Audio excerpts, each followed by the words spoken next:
مولانا عبید اللہ چترالی صاحب سے گزارش ہے کو آ کر خطاب فرمائیں. مولانا عبید اللہ چترالی نائب.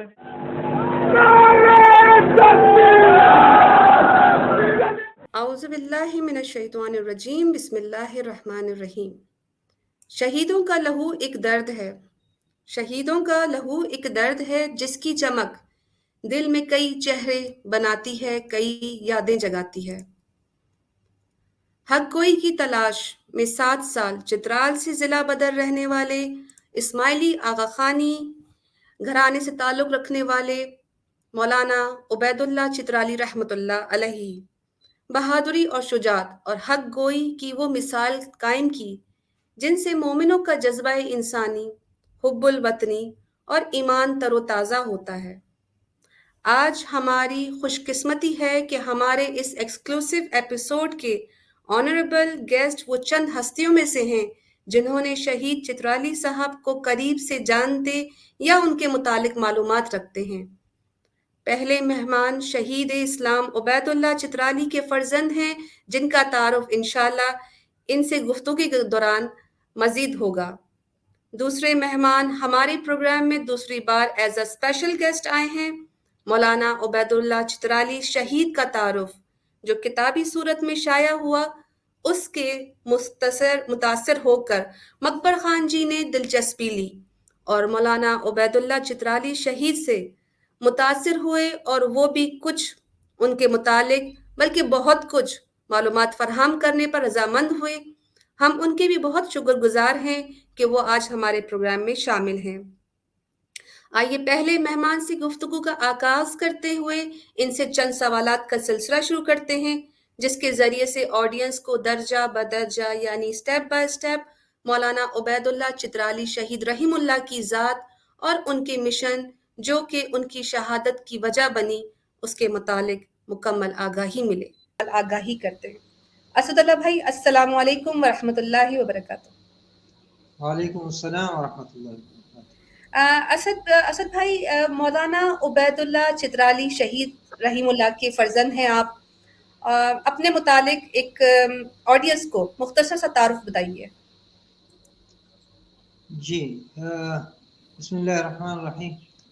میں مولانا عبید اللہ شہید رحمہ اللہ کا بڑا بیٹا ہوں. اسعد اللہ میرا نام جی. اور ہم 6 بھائی ہیں، 3 بہنیں ہیں اور میں پشاور یونیورسٹی کا پولیٹیکل سائنس میں گریجویشن کی ہے پشاور یونیورسٹی سے میں. جی. اور اس کے علاوہ جو ہے وہ کئی سال میں سیاسی لحاظ سے ایکٹیو رہا ہوں. 12-13 سال اپنی جماعت کا منتخب ذمہ دار بھی رہا ہوں. اب تو گوشہ نشین ہوں. بس فی الحال اپنے آپ کو ہی سنبھال رہا ہوں. اچھا، صحیح. آپ ان کے بڑے فرزند ہیں. بچپن کی کئی یادیں آپ سے منسلک ہوں گی. اپنے عظیم والد صاحب کے ساتھ آپ نے جو وقت گزارا، کوئی ایسی یاد کا ذکر کرے جو آپ کو اپنے والد صاحب کی محبت اور شفقت کی یاد دلاتی ہو. جی، میرے والد صاحب رحمہ اللہ جو ہیں وہ شروع دن سے ہی ہمیں سخجان بنانا چاہتے تھے کہ بھئی یہ جفاکش ہوں، یہ تکلیف اور مصیبت جھیلنے کے قابل ہوں. تو اس سلسلے میں ایک واقعہ مجھے یاد آتا ہے کہ میں جب چھوٹا تھا، 4-5 سال کا یا 3-4 سال کا ہوں گا، میرے والد صاحب جیل میں ہوتے تھے. تو وہ میں جب جیل میں ان سے ملاقات کے لیے جاتا تھا تو مجھے انگلی سے پکڑ کے جیل میں پھراتے تھے کہ بیٹا تمہیں یہاں آنا ہے اور یہ تمہاری جگہ ہے. یعنی ایک تو جیل جگہ ہی ایسی ہے کہ آدمی کو ڈر لگتا ہے. تو وہ خود ڈرنا تو دور کی بات، اپنے 3-4 سال کے بیٹے کو بھی کے ذہن میں بھی یہ بات بٹھانا چاہتے تھے کہ بھائی تمہیں سختیاں جھیلنی ہیں، جیلیں کاٹنی ہیں. تو ان کی تربیت کا انداز یہ ہوتا تھا. ماشاءاللہ. یعنی کہ خود تو مرد مجاہد تھے، اپنی اولاد کے لیے بھی یہی سوچ رکھتے تھے. ماشاءاللہ. الحمدللہ وہ خود بھی بہت ہی ایک اسٹرانگ آدمی تھے، بہادر آدمی تھے، اور انہوں نے اپنے بچوں کی تربیت بھی اسی انداز سے کی. اگلا سوال جو میں آپ سے کرنا چاہتی ہوں یہ کہ ہم جیسے سب جانتے ہیں کہ جب کوئی انسان کسی بڑے رتبے، پیسہ، پاور اس کے پاس آ جائے تو کہیں نہ کہیں ہلکا پھلکا تکبر آ ہی جاتا ہے ان چیزوں میں، ان چیزوں کی وجہ سے، اور اس کا اثر جو ہے وہ کردار پر بھی ہوتا ہے۔ تو میں یہ جاننا چاہتی ہوں کہ مولانا شہید عبید اللہ چترالی صاحب جو ہیں، ان کا رویہ کس طرح تھا اپنے لوگوں کے ساتھ، اپنے جاننے والوں کے ساتھ؟ بڑے لوگ ان کو پسند بھی کرتے تھے؟ جی، ایک تو یہ ہے کہ آدمی کے مزاج پہ اس کا جو خاندانی بیک گراؤنڈ ہے وہ بھی اثر انداز ہوتا ہے۔ ہم جو ہیں خاندانی لحاظ سے کاشتکار لوگ ہیں، اب بھی الحمدللہ زمینیں ہماری ہیں، تو میرے جو دادا محترم تھے مرحوم، وہ خود بھی کاشتکار تھے، اچھے دیندار عالم آدمی تھے، لیکن اپنی کاشتکاری نہیں چھوڑتے تھے۔ تو جی لیکن میرے والد صاحب جو رحمہ اللہ جو ہیں، وہ کاشتکاری بھی نہیں کرتے تھے، وہ ان کی تمام تر توجہ دین کی خدمت کی طرف ہی ہوتی تھی۔ تو ان کو نہ زمینوں سے کوئی رغبت ہوتی تھی، نہ گاڑیوں سے ان کو کوئی رغبت تھی، ایون یہ کہ وہ ساری زندگی 5 مرلے کا گھر بھی نہیں بنا سکے، ورنہ یہ بنیادی ضرورت ہے انسان کی۔ تو ان کو صحیح کوئی ہے۔ رغبت نہیں تھی دنیا سے۔ ماشاء اللہ، مطلب آپ نے بتایا کہ ان کے پاس جو ہے وہ اپنی ملکیت بھی نہیں تھی، اور ظاہر سی بات ہے، لیکن اتنا پاور تھا، اتنے چاہنے والے تھے، چاہتے تو بہت کچھ بنا سکتے تھے، لیکن جس طرح ایک انسان جب صحیح میں مسلمان ہو تو اس کو دنیا کی طلب نہیں رہتی ہے۔ ماشاء اللہ آپ کے والد صاحب بہت ہی عظیم کردار کے مالک تھے۔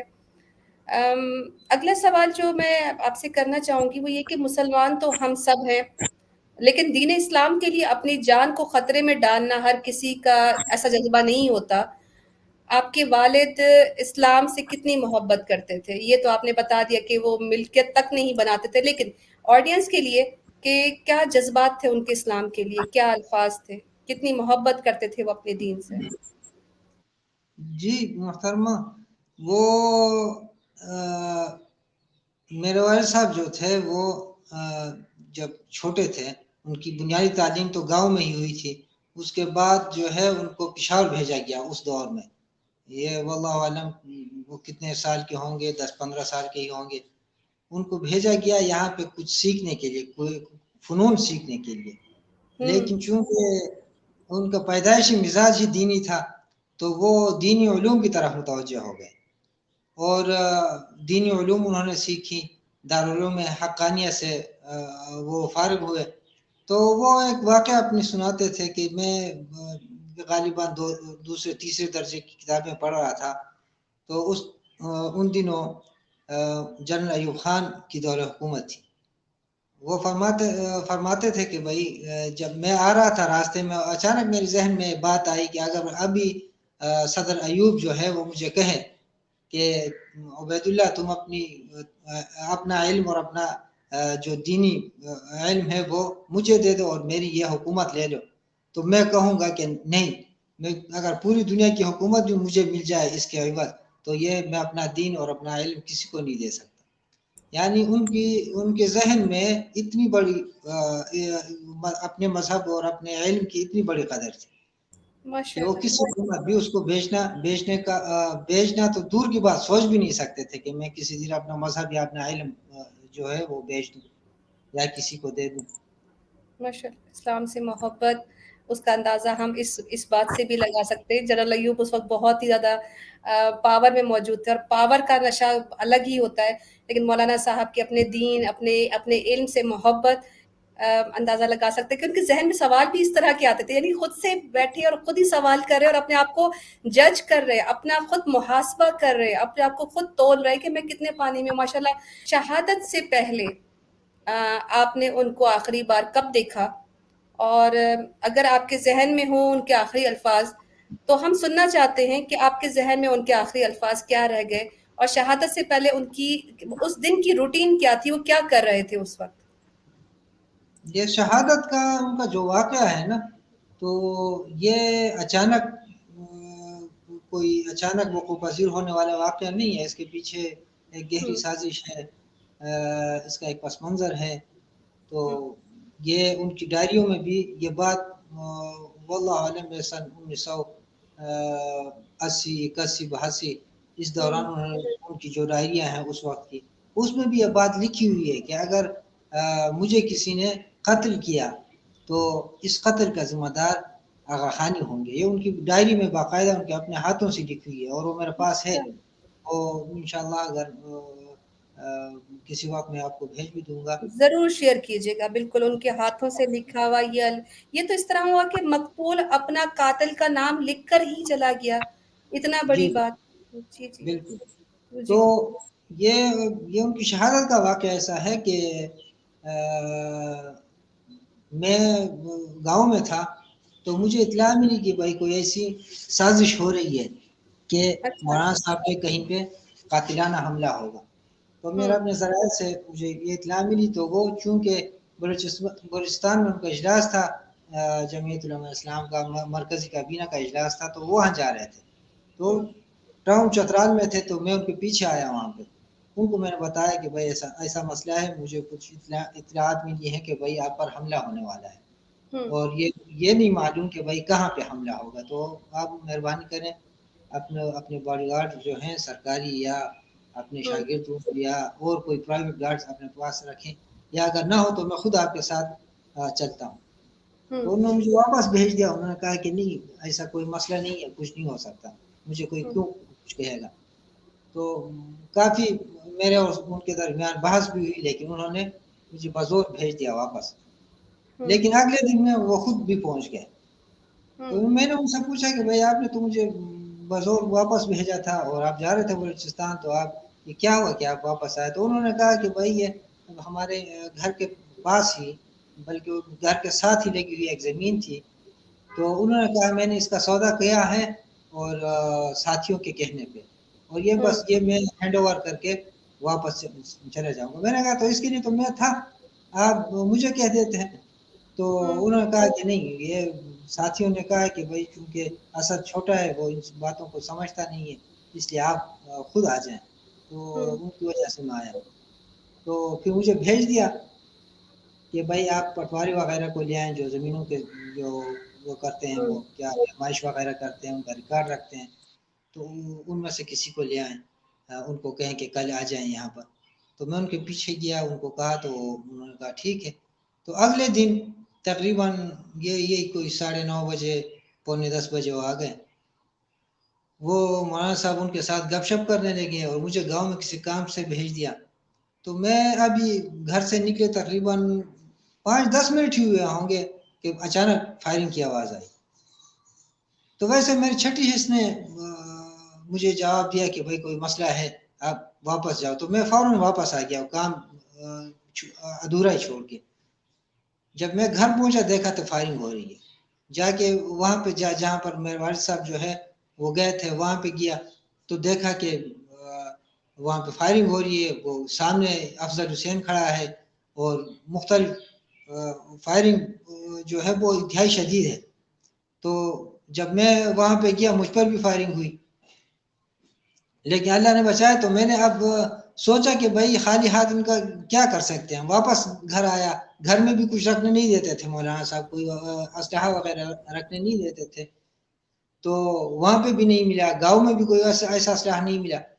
تو میں واپس آ گیا. جب واپس آئے تو یہ مولانا صاحب بھی شہید ہو چکے تھے, میرے چچا زاد تھے اسد وہ بھی شہید ہو چکے تھے, اور وہ جو افضل حسین ہے اس کا بھی پتہ نہیں تھا, کیونکہ اچھا. وہ جہاں سے فائرنگ کر رہا تھا وہ جگہ اونچی ہے اور ہم نیچے تھے, نشیب میں تھے, اور وہ اونچا کھڑا, وہ ادھر کھڑا ہوا تھا اوپر. تو پھر ہم نے جو ہے اس کو مولانا صاحب کو نیچے لے آئے, اسد کو نیچے لے آئے. اس دوران پولیس بھی آ گئی کیونکہ ان کو اطلاع ہو چکی تھی. تو پولیس آئی, پولیس کے جو ڈی ایس پی تھے آفیسر تھے انہوں نے مجھ سے کہا کہ بھائی یہ لڑکا جو ہے اس نے اگر خود کو ایک گولی ماری ہے تو اس نے خودکشی کی ہے, اگر اس کو 2 گولیاں لگی ہیں تو اس کو کسی نے مارا ہے. انہوں نے سپاہیوں کو بھیج دیا وہاں پہ. تو سپاہی گئے وہاں پہ, جا کے دیکھا, دیکھ کے واپس آئے. تو انہوں نے کہا کہ بھائی اس کو 1 گولی آگے سے لگی ہے اور 1 گولی پیچھے سے لگی ہے. تو انہوں نے کہا کہ یہ پھر خودکشی نہیں ہے, یہ کسی نے اس کو مارا ہے. لیکن وہ جو ہے پھر اس کے پوسٹ مارٹم رپورٹ میں بھی یہی بات تھی لیکن پوسٹ مارٹم رپورٹ کو حکومت نے مشتہر ہونے نہیں دیا کہ وہ عوام کے سامنے آ جائے، اس کو چھپا لیا. تو بس یہ واقعہ تھا. اور وہ جو پولیس کی ذمہ دار وہ شخص تھے ڈی ایس پی، وہ اب بھی حیات ہیں، وہ ابھی چترال کے ہی ہیں اور اب بھی حیات ہیں، وہ گواہ ہیں اس چیز کے. لیکن بس یہ جو سیاسی قتل ہوتے ہیں بڑے پیمانے پہ، ان کو پھر کوئی اس میں گواہی دینے سے بھی ڈرتا ہے، کوئی بات کرنے میں سے بھی ڈرتا ہے. تو یہ چیز بالکل. یہ جو آپ کا گاؤں کا نام جو ہے وہ زیت ہے، زیت ہے. اچھا، اس میں ایک تکبیر نیوز نے ایک جو آپ نے بات کی وہی لکھا ہوا ہے کہ افضل حسین کو کس نے قتل کیا، یعنی کہ حملہ آور افضل حسین بھی قتل پائے گئے. تاہم یہ معلوم نہیں ہو سکا کہ افضل حسین کو کس نے قتل کیا. لیکن پولیس ذرائع کا کہنا ہے کہ ملزم افضل حسین نے دونوں افراد کا قتل کرنے کے بعد خودکشی کر لی. اب یہ نیوز میں آیا ہے، اس میں بہت ہی عجیب سی پیچیدگیاں ہیں اسد بھائی، کہ پہلے یہ کہنا کہ افضل حسین خود قاتل تھا، پھر یہ قتل ہوا پایا بھی گیا، اور پھر یہ کہنا کہ وہ قتل نہیں خودکشی تھا. تو آپ کی بات کا اس کو ذرا مجھے ایکسپلین کیجئے کہ آپ کو کیا لگتا ہے کہ یہ خودکشی تھی یا اس کے ساتھ کیا معاملہ ہوا، یہ کیسے خود قتل کرنے کے بعد خود قتل پایا گیا ہے؟ تو یہ تو میں نے آپ کو کہا نا کہ ایک ڈی ایس پی جو ہے وہ بڑے رینک کا پولیس آفیسر ہوتا ہے، پروفیشنل شخص ہوتا ہے، وہ سمجھتا ہے ان چیزوں کو کہ بھائی خودکشی کس طرح کی جاتی ہے اور قتل کس طرح ہوتا ہے آدمی. تو یہ ان کے اپنے الفاظ ہیں کہ انہوں نے میرے سامنے بلکہ مجھ سے کہا، پھر اپنے سپاہیوں سے کہا کہ بھائی جا کے آپ دیکھ کے آئیں کہ اس آدمی کو ایک گولی لگی ہے کہ 2 گولیاں لگی ہیں. اگر ایک گولی لگی ہے تو اس نے خودکشی کی ہے، اگر اس کو 2 گولیاں لگی ہیں تو اس کا مطلب ہے کہ اس کو کسی نے قتل کیا ہے. تو سپاہی دیکھ کے آئے، انہوں نے کہا کہ بھائی اس کو ایک گولی آگے سے لگی ہے اور ایک پیچھے سے لگی ہے.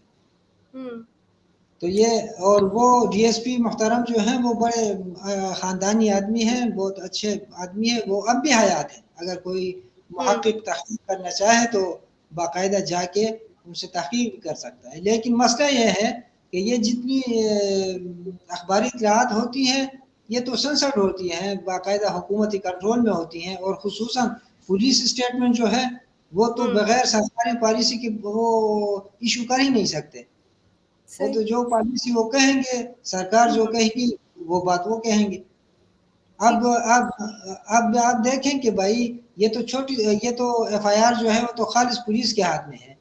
مولانا صاحب کی شہادت کے بعد جو جوڈیشل کمیشن بنائی گئی جس طارق پرویز کی سربراہی میں، اس کی رپورٹ بھی شائع نہیں کی گئی، ورنہ اس نے 15 نکاتی ایک رپورٹ انہوں نے باقاعدہ بنائی تھی جس میں باقاعدہ آغا خان فاؤنڈیشن کا بھی ذکر کیا تھا. انہوں نے مولانا صاحب کی شہادت کے سلسلے میں جو انہوں نے بیانات لوگوں کے لیے تھے اس کے بارے میں بات کی تھی، وہ بھی شائع نہیں کی گئی.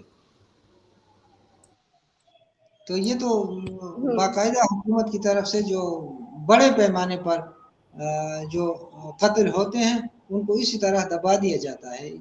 ہاں، لیکن ایک سوال میرے ذہن میں، اگر میں آپ کی بات کو ہی لے کے سمجھنے کی کوشش کروں، اور جو نیوز پیپر میرے سامنے ہے اس میں یہ اندازہ لگایا جا رہا ہے، جو میں سمجھ رہی ہوں، کہ افضل حسین نے کسی کے کہنے پر قتل کیا، اور جب افضل حسین نے یہ کام کر لیا تو اس کی ہی آواز دبا دی گئی.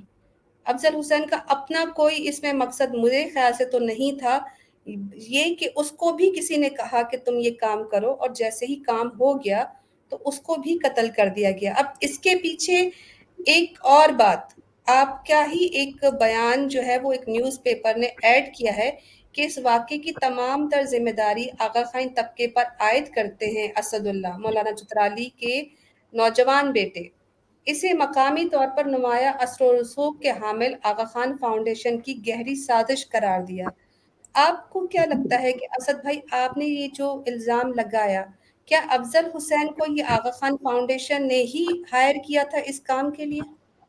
یقیناً اس میں کوئی شک بھی نہیں ہے. اور اس کے علاوہ اس واقعے سے پہلے افضل حسین جو ہے وہ جن آغا خانی سرکردہ لوگوں سے ملا تھا اور اس سلسلے میں باقاعدہ ایک جو ہے ایک سرکردہ آدمی کے جو اب بھی حیات ہیں جس پرویز صاحب کے سامنے ایک بیان بھی اس نے دیا تھا کہ میں نے خود اپنی آنکھوں سے دیکھا تھا کہ اس لڑکے کو اس قتل سے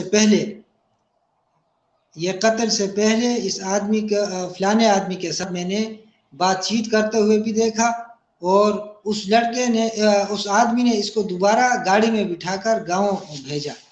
تو اس سلسلے میں بیان ان کا یہ تھا کہ یہ جو افضل حسین ہے یہ سرکاری ملازم تھا, تو یہ اپنی ڈیوٹی پر جا رہا تھا, تو اپنی گاؤں سے تقریباً 20-25 کلومیٹر دور ایک علاقے میں یہ ایک آدمی سے ملا ہے, اور اس آدمی سے ملتے ہوئے ایک دوسرے شخص نے جو کہ بہت بڑے ٹھیک ٹھاک سرکاری آفیسر ہیں, تو اس نے خود دیکھا اس کو کہ یہ اس کو ڈیوٹی پہ جانے سے روک کے اس آغا خانی سرکردہ شخص نے اس کو واپس بھیجا ہے. جیسے میں نے آپ کو کہا کہ میرے والد صاحب کے اوپر جو ہے وہ ضلع بدر تھے, پابندی تھی ان کو چترال آنے کے لیے, وہ جب بھی جاتے تھے وہ باقاعدہ NOC لے کر جاتے تھے حکومت سے, اور ان کو ایک ہفتے سے زیادہ نہیں دیا جاتا تھا چترال میں. لیکن اس دفعہ اچھا ابھی ہفتہ پورا نہیں ہوا ہوتا تھا کہ باقاعدہ پولیس آ جاتی تھی اور آفیسر باقاعدہ آ جاتے تھے کہ بھائی مولانا صاحب ہمیں حکم ملا ہے کہ آپ جو ہے آپ کو واپس بھیج دیا جائے. تو اب کمال کی بات یہ ہے کہ جس سال ان کی شہادت ہوئی اس سال 2 مہینے ان کے چترال میں ہوئے تھے, لیکن کسی نے نہیں پوچھا کہ بھئی آپ کیا کر رہے ہیں یہاں پہ. اچھا ایک بات, دوسری بات یہ کہ وہ اپنی میٹنگ کے لیے جا رہے تھے بلوچستان. آواز میری آ رہی ہے؟ جی جی بالکل آ رہی. اچھا وہ اپنی میٹنگ کے لیے جا رہے تھے, تو ایسا سمجھے کہ راستے میں اس کو پکڑ کے باقاعدہ جو ہے اس کو ٹریپ کر کے وہ واپس گاؤں لے آئے ہیں, اور گاؤں میں بھی اتنے حساس شخص کو جس کو پہلے 6-7 باڈی گارڈ دیتے تھے, اس دفعہ ان کو ایک سپاہی بھی ان کے ساتھ نہیں تھا, اور وہاں لا کے اس کو جو ہے بہانہ بنا کے وہاں پہ ان کو لاتے ہیں اور وہاں ان پر حملہ ہوتا ہے. اور حملہ بھی کس طرح ہوتا ہے کہ بھائی جس جو قاتل ہے ان کا, اس قاتل کو ڈیوٹی پہ جاتے ہوئے ایک معروف آغا خانی جو ہے وہ راستے میں پکڑ کے واپس کرتا ہے. اچھا جی, تو اس پر باقاعدہ ایک گواہ بھی جو ہے وہ اپنا بیان ریکارڈ کرا چکا ہے اس واقعے پہ, اس معاملے پہ, کہ اس کو راستے سے ایک سرکردہ آغا خانی نے واپس کیا ہے, اس کو دیکھا ہے لوگوں نے کہ اس شخص کو واپس کیا اس نے. اب اس کے ساتھ باتیں کیا ہوئی وہ واللہ عالم, لیکن اس پر جسٹس طارق پرویز صاحب کے سامنے باقاعدہ ایک معتبر شخص نے باقاعدہ بیان بھی ریکارڈ کرایا ہے کہ میں نے اپنی آنکھوں سے دیکھا ہے کہ یہ لڑکا جا رہا تھا اور اس کو راستے میں گاڑی سے اتار کے واپس انہوں نے بھیجا ہے خانیوں نے. تو اس سے میں کیا اندازہ لوں, یہ کوئی ایسا واقعہ تو نہیں کہ ایک آدمی جو ہے وہ اشتعال میں آ گیا اور اس نے فائرنگ کر دی اور مار دیا, ایسا نہیں ہے. باقاعدہ منصوبہ بندی کی گئی تھی, اور پھر اس کے بعد چونکہ میں خود بھی عینی گواہ ہوں, وہ جو فائرنگ وہاں پہ ہو رہی تھی وہ فائرنگ اس طریقے سے ہو رہی تھی کہ سامنے تو وہ تھا, منظر عام پہ وہ تھا, لیکن فائرنگ 3 اطراف سے آ رہی تھی, 3 اطراف سے برس رہی تھی وہاں پہ. باقی لوگ چھپے ہوئے تھے, باقی لوگ کون ہیں کون نہیں وہ ایک الگ بحث ہے, اس میں پھر تحقیق ریاست کی ذمہ داری ہے, ریاستی اداروں کی ذمہ داری ہے. تو اس وجہ سے میں کہتا ہوں کہ بھائی یہ کوئی اچانک واقعہ نہیں ہے, بلکہ اس کے پیچھے باقاعدہ ایک منصوبہ بندی ہے, اور باقاعدہ ایک منصوبہ بندی ایک پلاننگ کے تحت یہ واقعہ سرزد ہوا ہے ہم سے. ٹھیک, میں ایک ضروری سوال آپ سے یہ کرنا چاہوں گی کہ جب مولانا صاحب حیات تھے تب چترال کے حالات اور واقعات کس طرح سے لوگ رہ رہے تھے اور کیا فرق تھا آپ کے والد صاحب کی حیات میں اور اب ان کے چلے جانے کے بعد چترال کا ماحول، آغا خان فاؤنڈیشن کی جتنی بھی ایک طرح کی آپ کہہ دیں کہ جو ان کا مہم تھی اور مہم ہے، آپ ہی بہتر بتا سکتے ہیں کیونکہ آپ ابھی وہاں موجود ہیں. کیا آغا خان فاؤنڈیشن نے آپ کے والد صاحب کی شہادت کے بعد اپنے جو عزائم تھے، جو ان کا ایک مقصد ہے، ایک مشن ہے، اس میں یہ لوگ کم ہوئے کہ نہیں، یا ابھی بھی چترال میں مولانا صاحب کے جانے کے بعد بہت ساری چیزیں بدلی گئیں، بدلی جا رہی ہیں، نقصان ہوا ہے ان کے جانے کے بعد؟ کیا تبدیلی دیکھتے ہیں آپ؟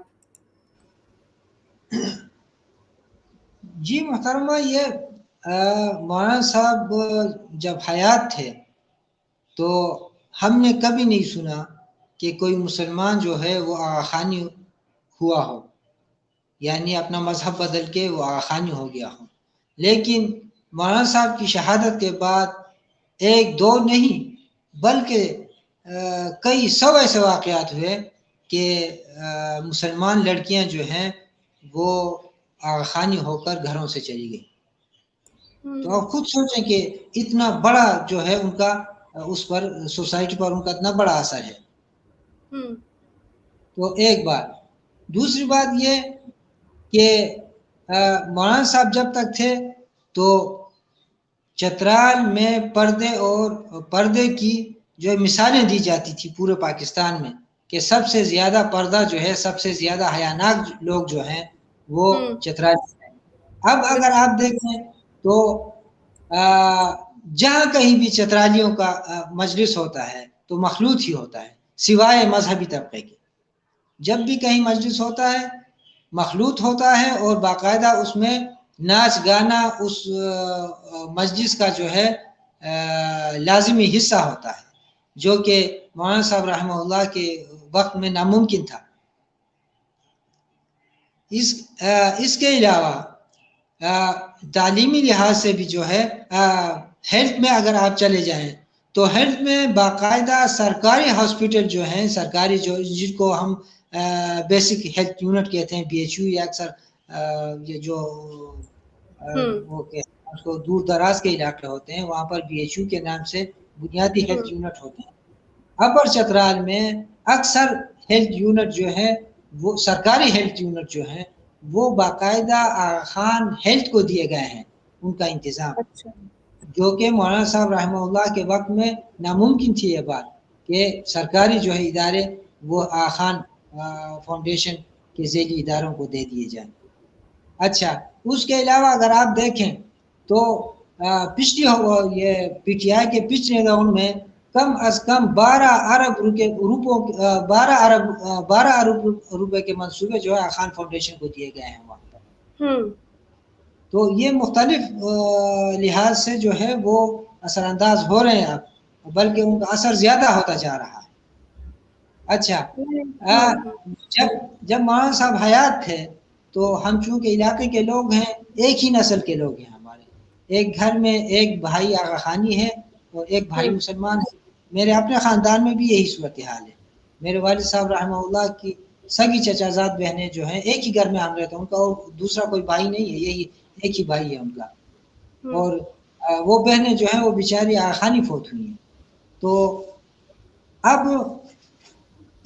ایسے ماحول میں جب مولانا صاحب حیات تھے تو اگر ہم مجلس میں کوئی مذہبی بات چھیڑ دیتے یا کوئی مذہبی بات شروع ہو جاتی تو آغا خانی جو ہے چپ چاپ یا تو مجلس چھوڑ کے چلے جاتے یا خاموشی سے بیٹھے رہتے.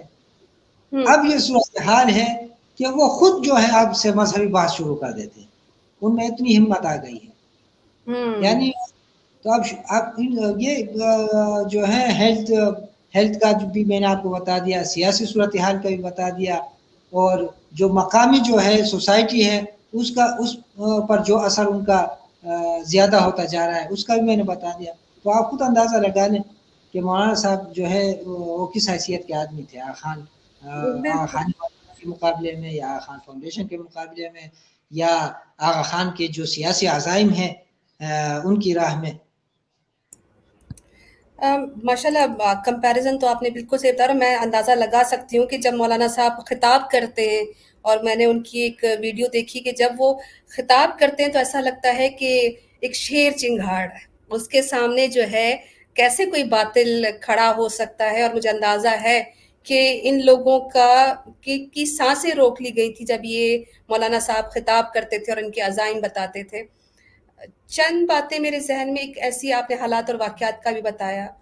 اس کے بعد میں ایک سوال کروں گی آپ سے، کیونکہ آپ نے بتایا کہ ان کے جانے کے بعد کافی ساری چیزیں اور مزید تیز ہو گئی آغا خانی فاؤنڈیشن کی طرف سے، آغا خانی طبقے کی طرف سے.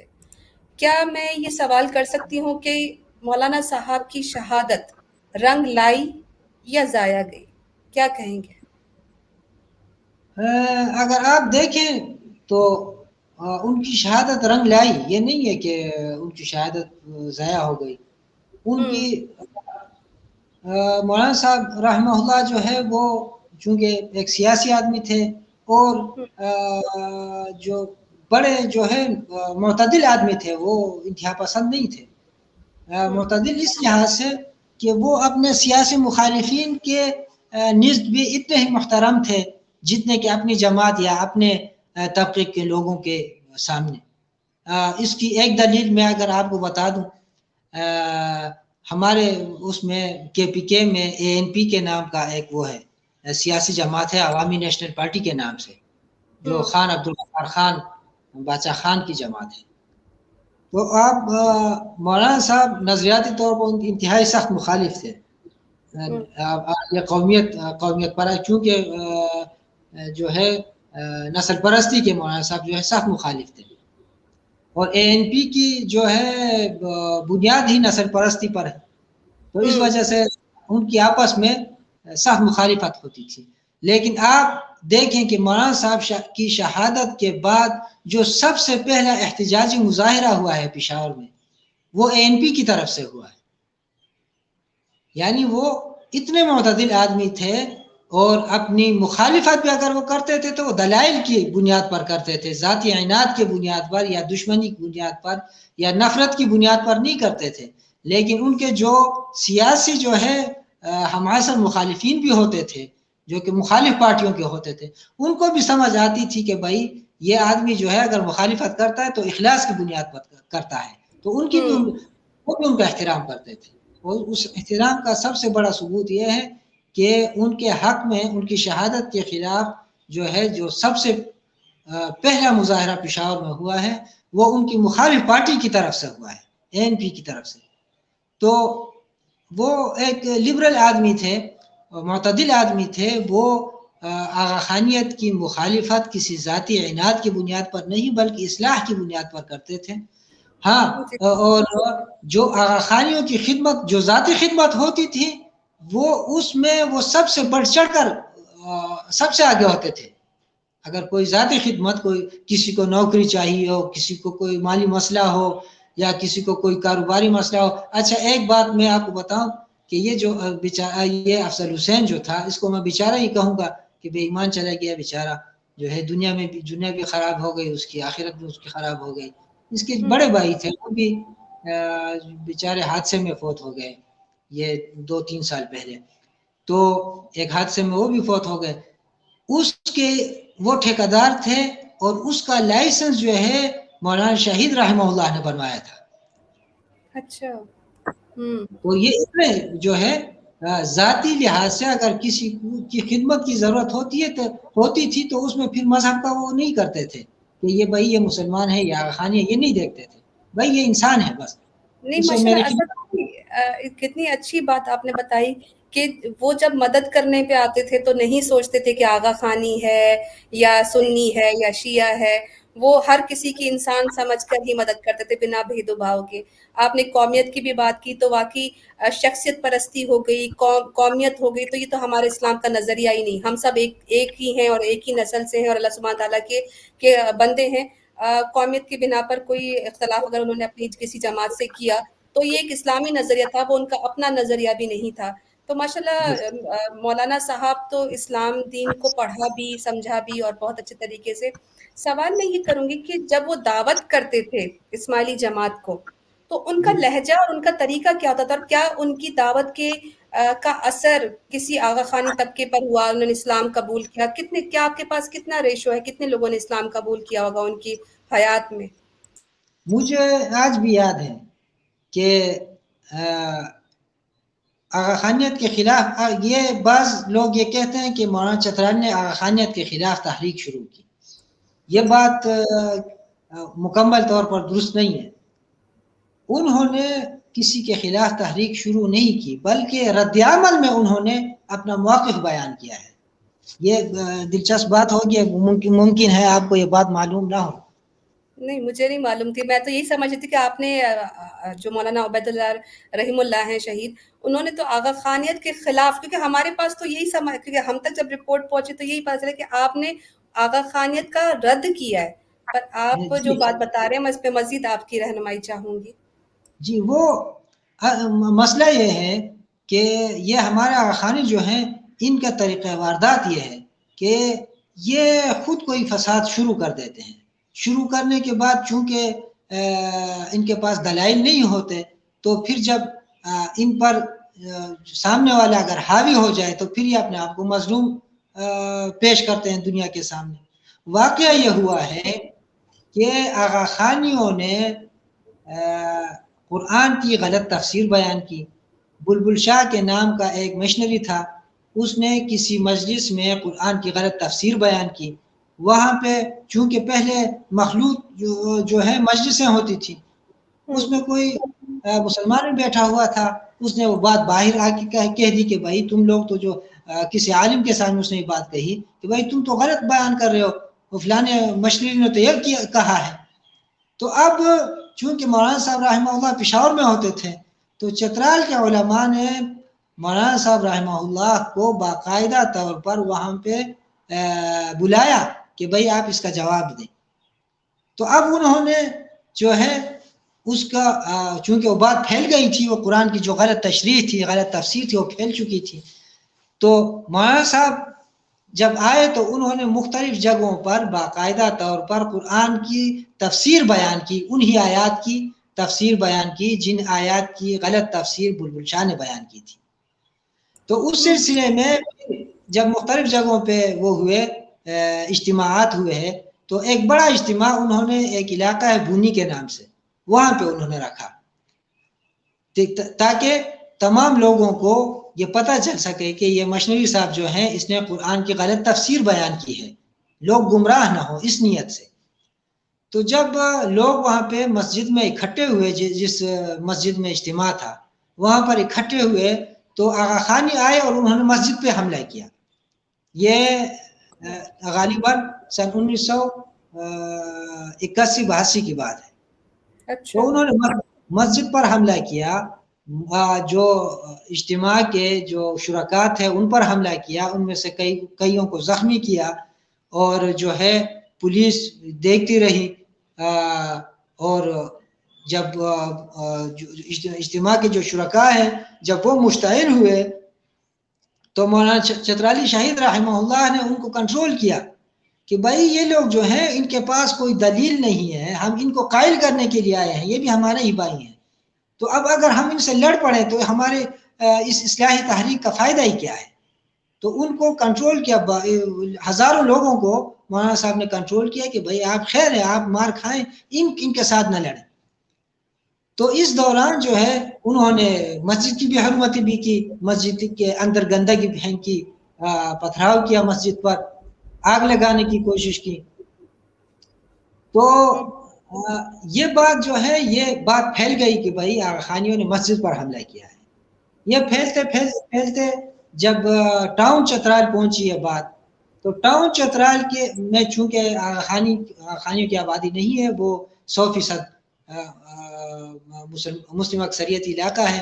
تو وہ لوگ اس وقت جو ہیں چونکہ صحیح اور غلط میں تمیز بھی نہیں کی جا سکتی تھی کہ آدمی پرکھے کہ بھائی یہ بات کی کہاں کس حد تک صحیح ہے، کیونکہ موبائل وغیرہ تھے نہیں، فون بھی سرکاری تنصیبات میں ہی ہوتی تھی، عام لوگ جو ہے فون رکھ بھی نہیں سکتے تھے جو لینڈ لائن ہوتی ہے. تو وہاں پہ وہ لوگ مسلمان مشتعل ہو گئے کہ وہ اچھا ان کو اتنی جرأت کہ وہ آ کے مسجد پہ حملہ کر دیں. تو وہاں پہ ایک عالم تھے ہمارے اللہ بخشے مولانا عبدالرحیم صاحب جو بعد میں قومی اسمبلی کے ممبر بھی بنے. تو انہوں نے جلسے سے خطاب کیا اور چونکہ ہزاروں لوگ اس جلسے میں تھے, انہوں نے جب تقریر کی تو لوگ مزید جذباتی ہو گئے اور وہ بیچارہ جو ہے اس ہجوم کو کنٹرول نہ کر سکا, مولانا عبدالرحیم صاحب رحمہ اللہ. تو وہ ہجوم کنٹرول نہ کر سکے اور ہجوم نے آ کر آغا خانیوں کا ایک ہاسٹل تھا جہاں پہ اسٹوڈنٹ رہتے تھے یا جو امپلائیز ہوتے تھے وہ وہاں پہ رہتے تھے, وہ مشتعل ہجوم نے آ کے اس کو ہاسٹل کو آگ لگا دی. تو اس طرح یہ اصلاحی تحریک جو ہے یہ اس کی طرف چلا گیا, شدت کی طرف. تو پھر تو یہ اس میں جو اگر کوئی کہے کہ بھائی مولانا چترالی رحمہ اللہ نے آخانیت کے خلاف تحریک شروع کی تو یہ غلط ہے. انہوں نے صرف اللہ کی وحدانیت بیان کی اور آغا خانیوں کے قرآن کی غلط تفسیر بیان کرنے کے رد عمل میں انہوں نے قرآن کی صحیح تفسیر بیان کی. ان کے ہاتھوں کوئی آغا خانی آج تک نہیں مارا گیا, انہوں نے کسی آغا خانی کو کوئی تکلیف نہیں پہنچائی, یہ سب کو معلوم ہے. بلکہ کئی ایسے سرکردہ آغا خانی ہیں کہ میں خود اس بات کا گواہ ہوں کہ میرے والد صاحب رحمہ اللہ نے ان کے ذاتی کام بھی ان کے لیے کیے, ذاتی کام, نوکریوں سے نوکری وغیرہ وغیرہ وغیرہ کاروبار کے. جیسے میں نے آپ کو بتایا کہ جو ان کے قاتل کے بڑے بھائی ہیں ان کا لائسنس میرے والد صاحب نے بنایا تھا, آپ یہ خود سوچیں. تو اچھا, تو یہ بات جو ہے یہ کم لوگوں کو معلوم ہے کہ جہاں پر میرے والد صاحب نے تقریر کی, جہاں پہ اجتماعات میرے والد صاحب کے ہوئے, وہاں پہ کسی آغا خانی کی انگلی بھی زخمی نہیں ہوئی.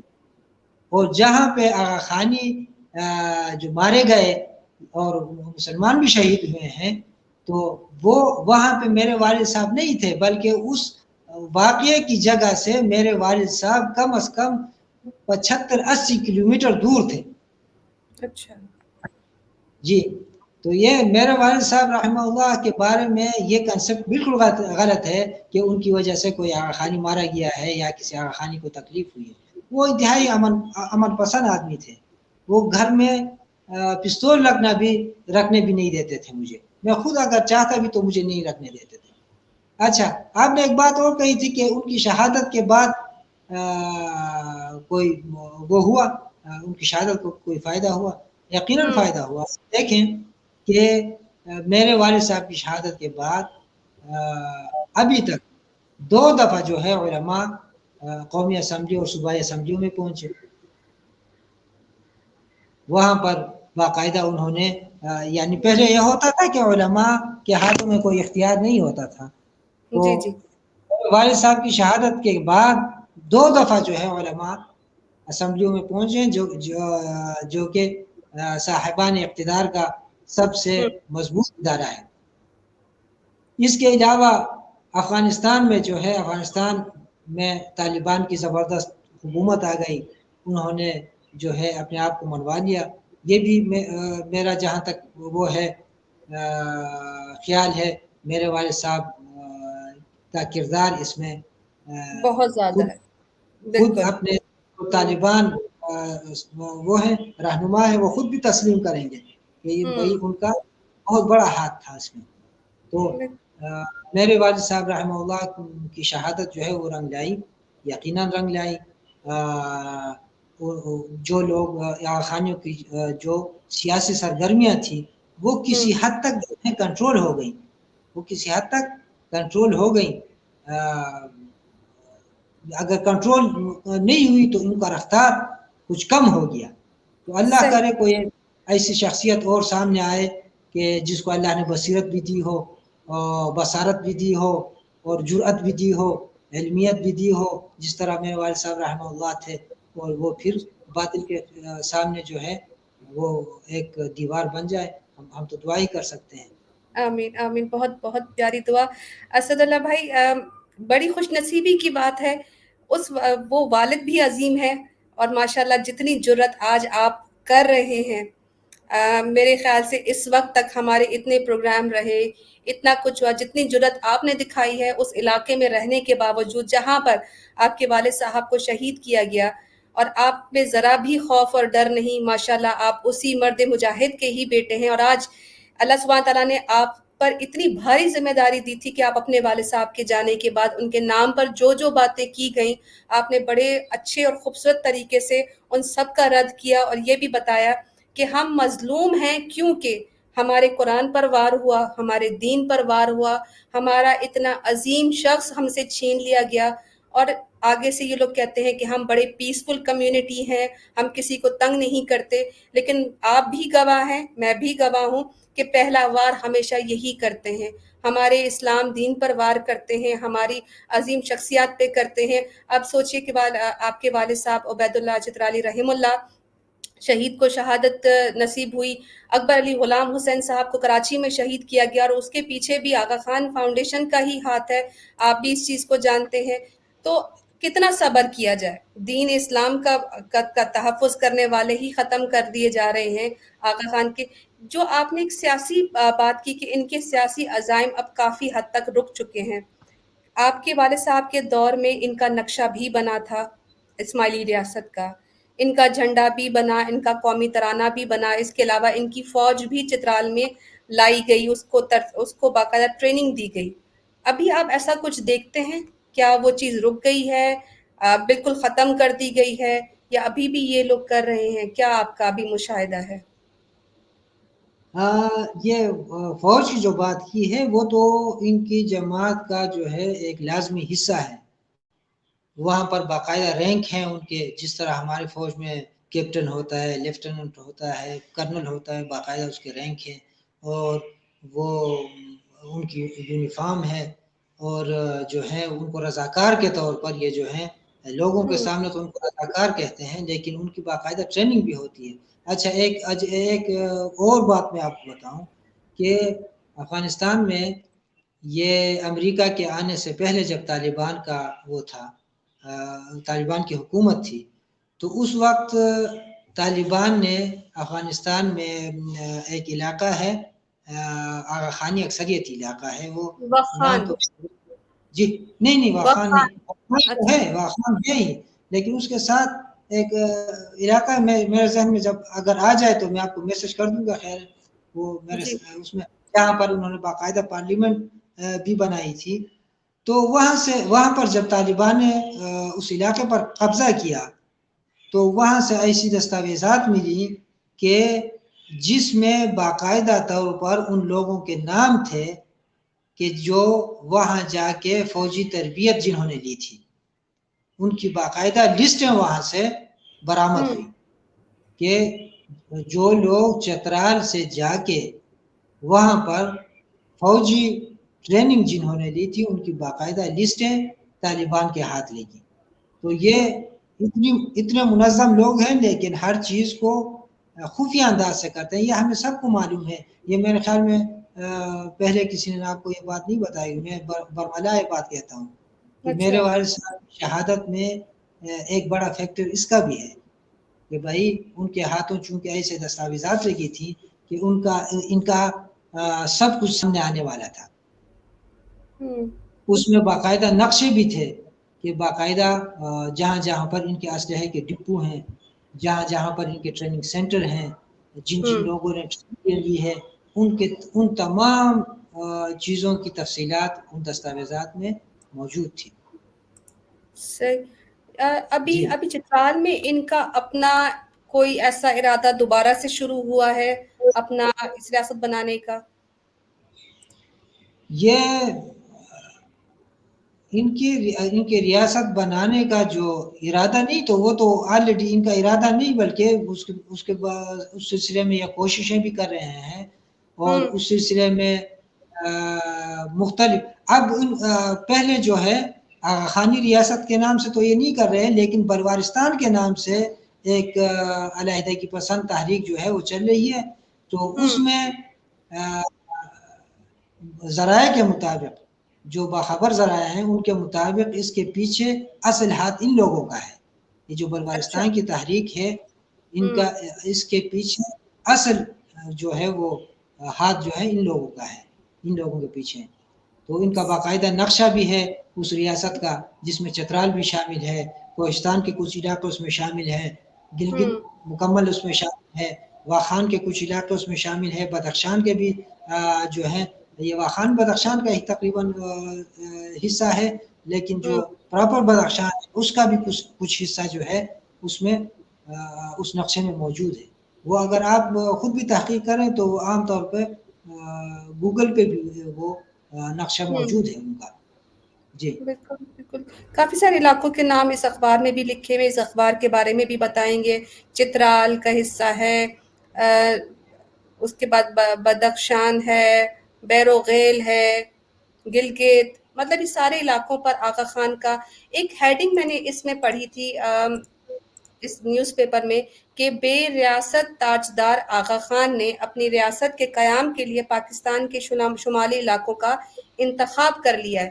ایک دو علاقہ نہیں، تمام پاکستان کے شمالی علاقوں پر آغا خان کی نظر ہے، کیونکہ وہ خود اپنا نام کے آگے ہز ہائنس، پرنس اور یہ سب کچھ لگاتے تو ہیں، لیکن ان کی کوئی ریاست نہیں ہے. اسد بھائی، آخری سوال آپ سے یہی کہ کیا آغا خان اپنی یہ ریاست پاکستان میں بنانے میں کامیاب ہوگا؟ کیا لگتا ہے آپ کو؟ انشاءاللہ تعالی وہ یہ تو ناممکن ہے کہ مسلمانوں کے ہوتے ہوئے وہ آ کے اپنی ریاست بنا لیں، لیکن کوششیں ان کی اتنی تیز ہیں جو ہے، اور طریقہ کار ان کا ایسا ہے کہ ہمارے نوجوان بھی اور ہمارے جو عوام چترال کے ہیں وہ ان سے متاثر ہوتے جا رہے ہیں.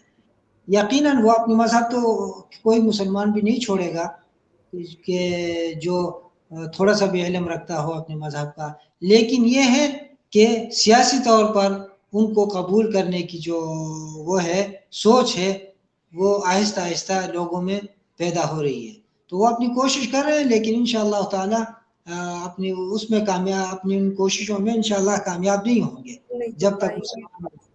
جب تک انشاءاللہ. مسلمان انشاءاللہ مسلمان ہمیشہ قائم رہیں گے، اسلام پھیل رہا ہے، مزید پھیلے گا. باطل عقائد جو ہیں وہ بھلے ہمارے بیچ کسی طریقے سے بھی گھسے، کبھی ہیومینٹی کے نام پہ گھس رہے ہیں، کبھی فلاحی کاموں سے یاد آیا، یہ بہت ضروری سوال ہے. لوگوں کو ایک شبہ رہتا ہے کہ جی آغا خان بہت زیادہ فلاحی کام کرتا ہے، غریبوں کا دل ہمدرد ہے اور یہ اور وہ، اس بنا پر اس کو اگر وہ ریاست لے بھی رہا ہے تو کیا فرق ہے، وہ اس پہ کام بھی تو کروا رہا ہے، وہاں پہ ایجوکیشن پھیلا رہا ہے، وہاں پر میڈیکل سہولیات پہنچا رہا ہے جو پاکستان کی باقی گورنمنٹ اور باقی پارٹیز نہیں کر سکی ہیں. کیا یہ بات سچ ہے کہ آغا خان چترال میں بہت زیادہ کام کر رہا ہے لوگوں کی فلاح کے لیے؟ کیا لگتا ہے آپ کو؟ جی دیکھیں، وہ کاغذی طور پہ تو کر رہا ہے، کاغذی طور پہ ان کو طریقہ، ان کے پاس پروفیشنل ٹیم ہے باقاعدہ، تو کاغذی طور پہ وہ کام کر رہا ہے. لیکن اگر آپ زمینی حقائق کو دیکھیں تو آپ دیکھیں گے کہ جتنے بھی ان کے تعلیمی ادارے ہیں وہ ایسے تعلیمی ادارے ہیں کہ جو چلتے تو ان کے چندوں پر ہیں.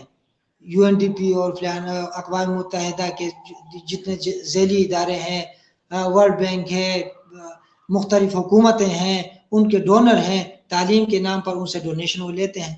لیکن اگر آپ وہاں پر دیکھیں گے تو ان کی فیسیں جو ہے عام پرائیویٹ اسکولوں سے بھی دگنا زیادہ ہوں گی. عام جو کاروباری تعلیمی ادارے ہیں ان سے بھی دگنا زیادہ ہیں ان کی. اچھا، اور کسی بھی اسکول میں آپ چلے جائیں،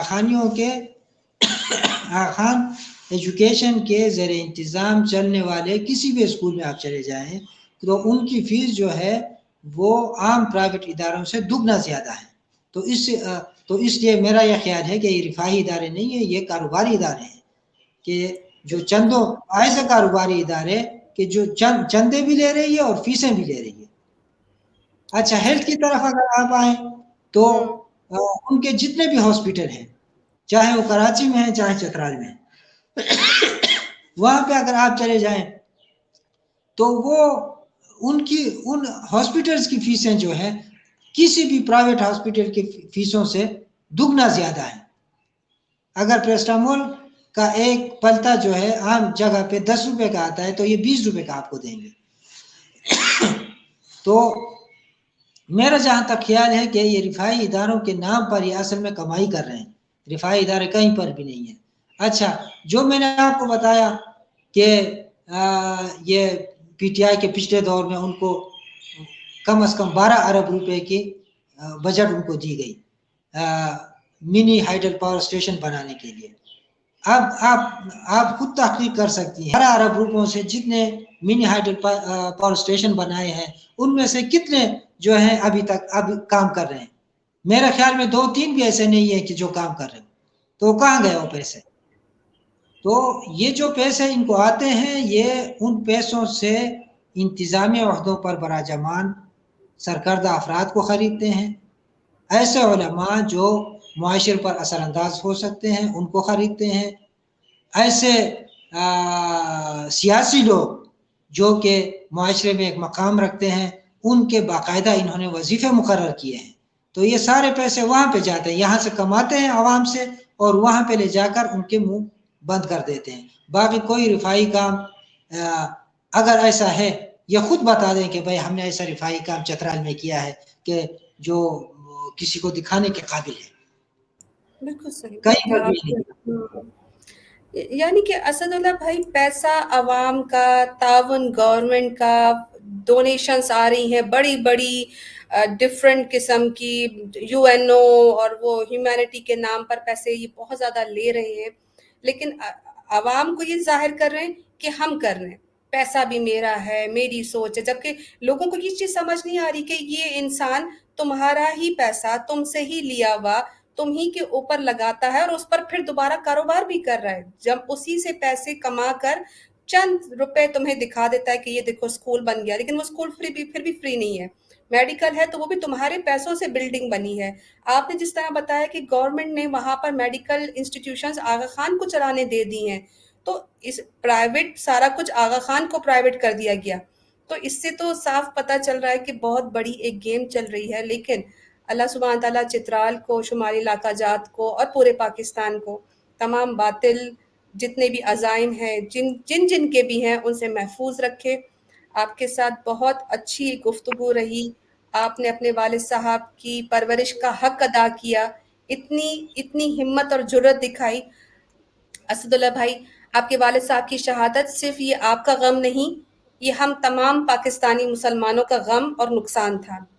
ہم نے ایک شیر اسلام کھویا، پاکستان اور اس کی عوام کا درد رکھنے والا ایک ہمدرد مجاہد کھویا۔ سارا پاکستان آپ کے ذریعے آپ کے عظیم والد مولانا عبید اللہ چترالی شہید صاحب کو خراج تحسین پیش کرتے ہیں اور ان کے لیے دعا کرتے ہیں کہ اللہ سبحانہ تعالیٰ شہید کو جنت الفردوس میں اعلیٰ مقام عطا کرے۔ اسد اللہ بھائی، آپ کا بہت بہت شکریہ، آپ نے اتنا قیمتی وقت دیا، اتنی جرت دکھائی۔ مزید پروگرام کو آگے بڑھاتے ہیں۔ مولانا عبید اللہ چترالی رحمہ اللہ شہید چترال کی جان تھے، چترال کی شان تھے، اب بھی کئی دلوں میں بستے ہیں۔ چترال سے تعلق رکھنے والے ایک عالم دین نے اسد اللہ بھائی آپ کے والد صاحب کو خراج تحسین کچھ اس انداز میں پیش کی ہے، ان کا آڈیو بیان یہاں پر پیش کرتے ہیں۔ علماء اسلام کی تاریخ میں اور علماء پاکستان کی تاریخ میں مولانا عبید اللہ چترالی رحمہ اللہ کا نام ایک روشن ستارے کی طرح ہے۔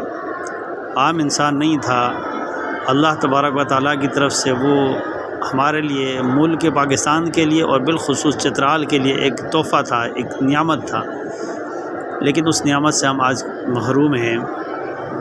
ان کی بہت خدمات تھی ملک کے لیے بھی، ملت کے حوالے سے بھی اور خدمت خلق کے حوالے سے بھی۔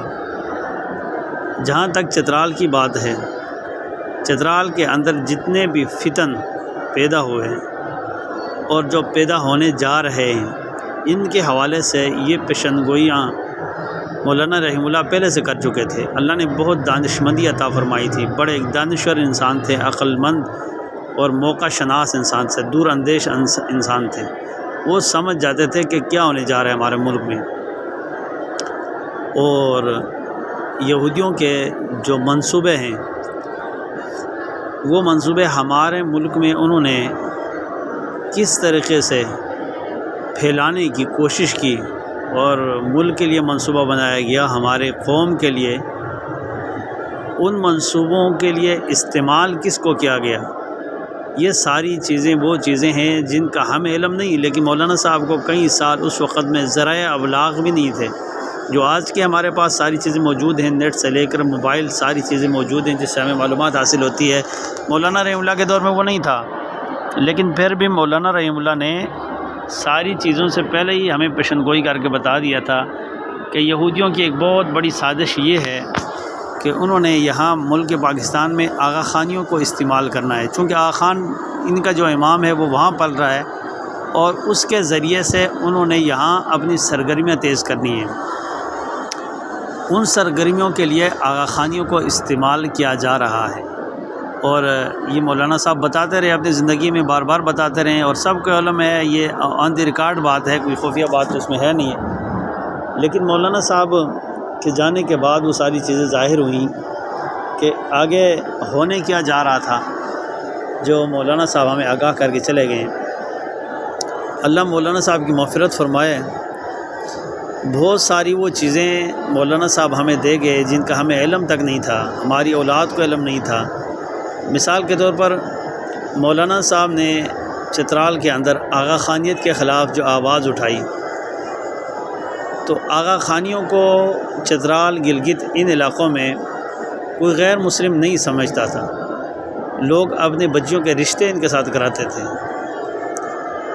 سامعین میں آپ کو بتاتا چلوں کہ کہیں ایسے رشتے جو مسلمانوں کے آغا خانیوں کے ساتھ ہوئے، یعنی مسلمانوں کی بیٹیوں کے رشتے آغا خانی لڑکوں کے ساتھ ہوئے، ان کا نکاح کیا گیا اور ان میں سے بچے پیدا ہوئے، تو اس چیز کا کسی کو علم نہیں تھا۔ لیکن مولانا عبید اللہ چترالی رحمہ اللہ نے آواز اٹھائی کہ بھائی یہ ایک غیر مسلم فرقہ ہے، اس سے رشتہ ہونا مسلمان کا یہ جائز ہی نہیں ہے، نہ ہی کوئی مسلک کی اجازت دیتا ہے اور نہ ہی کوئی مذہب اجازت دیتی ہے، نہ قرآن اور نہ حدیث اس چیز کی اجازت دیتا ہے۔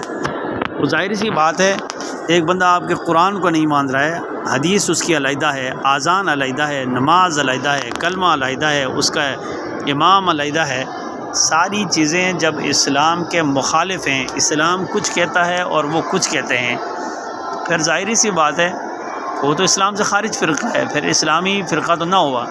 لیکن اس چیز کا علم نہیں تھا۔ عبید اللہ رحمہ اللہ کو اللہ ان کی مغفرت فرمائے، ان کے درجات کو اللہ بلند فرمائے، جس نے ہمیں ایک تصور عطا فرمایا، ایک سوچ عطا فرمائی، ہمارے نوجوانوں کو، ہمارے بوڑھوں کو، ہمارے بچوں کو، ہماری عورتوں کو پتہ چلا کہ یہ بھی ایک بہت بڑا فتنہ ہے جس کو انگریز نے ہمارے اوپر مسلط کرنے کی کوشش کی ہے۔ میں مختصر بات کے ساتھ اور مختصر گزارشات کے ساتھ آپ کو اتنا بتاتا چلوں کہ اس دور میں مولانا عبید اللہ رحمہ اللہ کے دور میں جو ان کی فاؤنڈیشن تھی، اس کو آغا خان فاؤنڈیشن کا نام دیا جاتا تھا، اور اس کے ذریعے سے یہ آغا خان ان کو امداد پہنچاتا تھا، اور وہ امداد مسلمانوں کے خلاف استعمال ہوتا۔ لیکن اللہ ہمارے اس ملک کی ایجنسیوں کو جو ہے مزید ترقی عطا فرمائے، ہمارے افواج پاکستان کو مزید اللہ پختہ کرے، ترقی عطا فرمائے، اللہ ان کی مدد فرمائے کہ انہوں نے بہت زیادہ اس چیز کے اوپر فوکس کیا کہ بھائی یہ امداد کہاں سے رہا ہے اور استعمال کہاں ہو رہا ہے۔ مولانا عبید اللہ رحمہ اللہ کی ایک بات سچ تھی کہ امداد وہاں سے آ رہا ہے، یہاں مسلمانوں کے خلاف استعمال ہو رہا ہے، اس کو یہود اور نصارہ ان کو ڈھال بنا کے استعمال کر رہے ہیں، اور آغا خانی اپنے عقیدے کو ترویج کر رہے ہیں، اپنے عقیدے کو پھیلانے کی کوشش میں لگے ہوئے ہیں ملک کے اس کے چترال کے اندر۔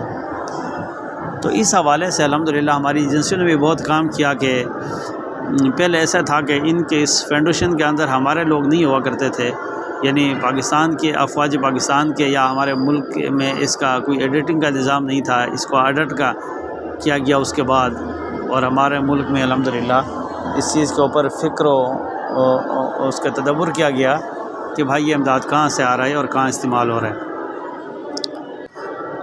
تو میں نے آپ کو پہلے بھی آپ سے گزارش کی کہ مولانا عبید اللہ رحمہ اللہ پورے ملک کے لیے اللہ کی ایک رحمت تھے ہمارے پاس، اور بہت ایک دور اندیش انسان تھے، وہ سمجھ جاتے تھے کہ بھائی یہ جو پیسہ آ رہا ہے، یہ جو فنڈ آ رہی ہے، یہ یہاں کیسے استعمال ہوگی، اس ملک میں اس کو فرقہ واریت کے لیے استعمال کیا جائے گا، اس کو اپنا کلچر یہاں پر وہ لے کر آئیں گے، مغربی دنیا اور کلچر لے کر بھی آیا۔ دیکھا گیا کہ آغا خانی وہ کام کر رہے ہیں. ہمارے چترال میں، گلگت میں، کیونکہ میرا اپر چترال سے تعلق ہے، تو اپر چترال کے اندر آغا خانیوں کا جو نیٹ ورک ہے وہ کس دنیا کا کلچر یہاں لے کر آ رہے ہیں. ہمارے چترالیوں کا کلچر تو یہ نہیں ہے. یہ فحاشی اور یہ اوریانی، یہ مادر پدر آزادی، یہ تو ہمارے چترالیوں کا کلچر نہیں ہے، نہ ہی مشرقی کلچر ہے. یہ تو مغربی کلچر ہے جس کو یہ لوگ وہاں سے لے کر آ رہے ہیں، اور ان کے لوگ وہاں سے فنڈنگ کر کے ادھر سے لوگوں کو وہاں تعلیم دلواتے ہیں، اور دلوانے کے بعد اس کلچر کو یہ یہاں متعارف کراتے ہیں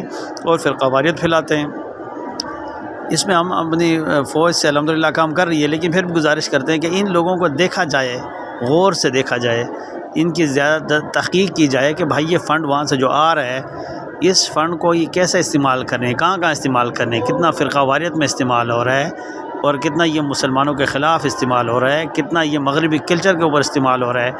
مولانا عبیداللہ رحمہ اللہ تو بتا کے چلے گئے. ان کو انہوں نے راستے سے ہٹانے کی کوشش کی کہ مولانا عبیداللہ کے جانے کے بعد شاید کہ مسلمان ختم ہو جائیں گے. الحمدللہ چترال میں اب بھی آواز اٹھانے والے لوگ موجود ہیں، گلگت میں اب بھی آواز اٹھانے والے، اپنے مسلک کے لیے، اپنے عقیدے کے لیے آواز اٹھانے والے موجود ہیں.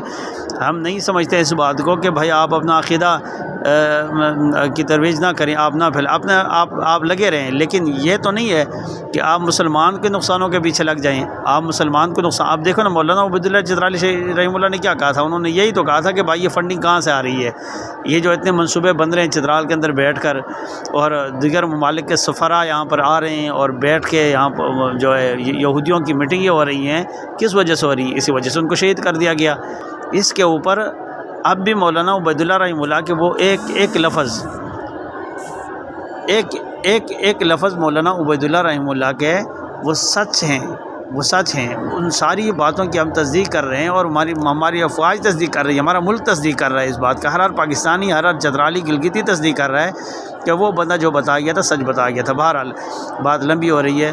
اللہ مولانا عبیداللہ رحمہ اللہ کی جو ہے ان کو کروڑوں رحمتیں نازل فرمائے، ان کی قبر پر ان کی مغفرت فرمائے، اور اللہ تبارک و تعالیٰ جو کہا سنا اس میں سے جو اچھی باتیں تھیں اللہ اس پر عمل کرنے کی توفیق عطا فرمائے، اور جو کمی بیشی ہوئی اس پہ میں معذرت چاہتا ہوں.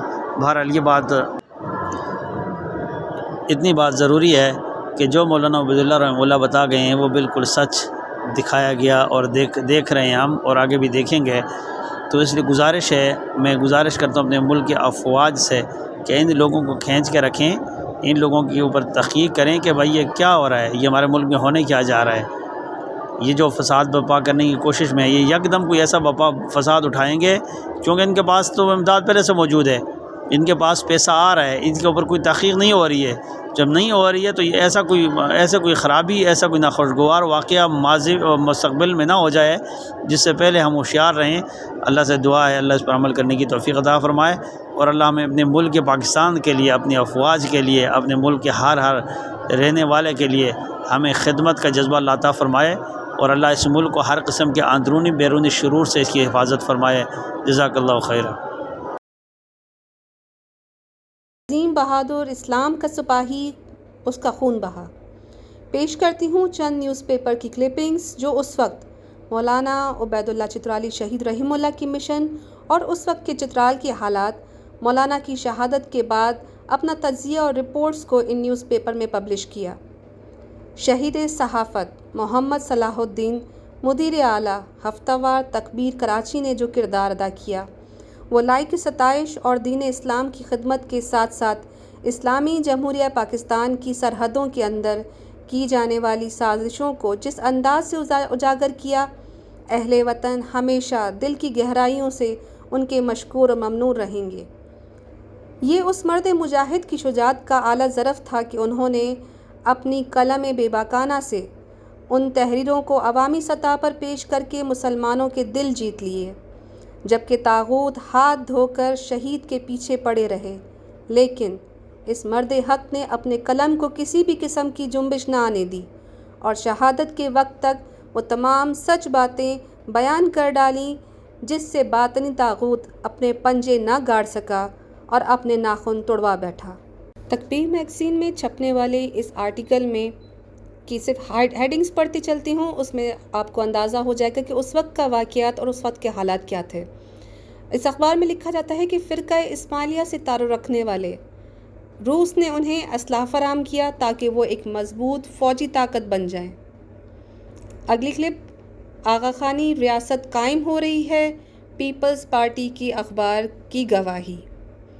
اب یہاں پہ آپ اس چیز کی سنگینی جان سکتے ہیں کہ ایک پولیٹیکل پارٹی نے بھی اس بات کا اعتراف کیا اور گواہی پیش کی کہ آغا خان شمالی علاقہ جات میں اپنی ایک ریاست قائم کرنے لگے ہیں۔ اگلی اسکرین پر آپ دیکھ سکتے ہیں کہ وخان ایک نئے اسرائیل کے قیام کی تیاری، جو حالات فلسطین میں ہوئے وہ پاکستان میں ہونے جا رہے تھے۔ اگلی کلپ میں، افغانستان میں آزاد اسماعیلی ریاست کے قائم کے لیے روسی اسماعیلی گٹھ جوڑ۔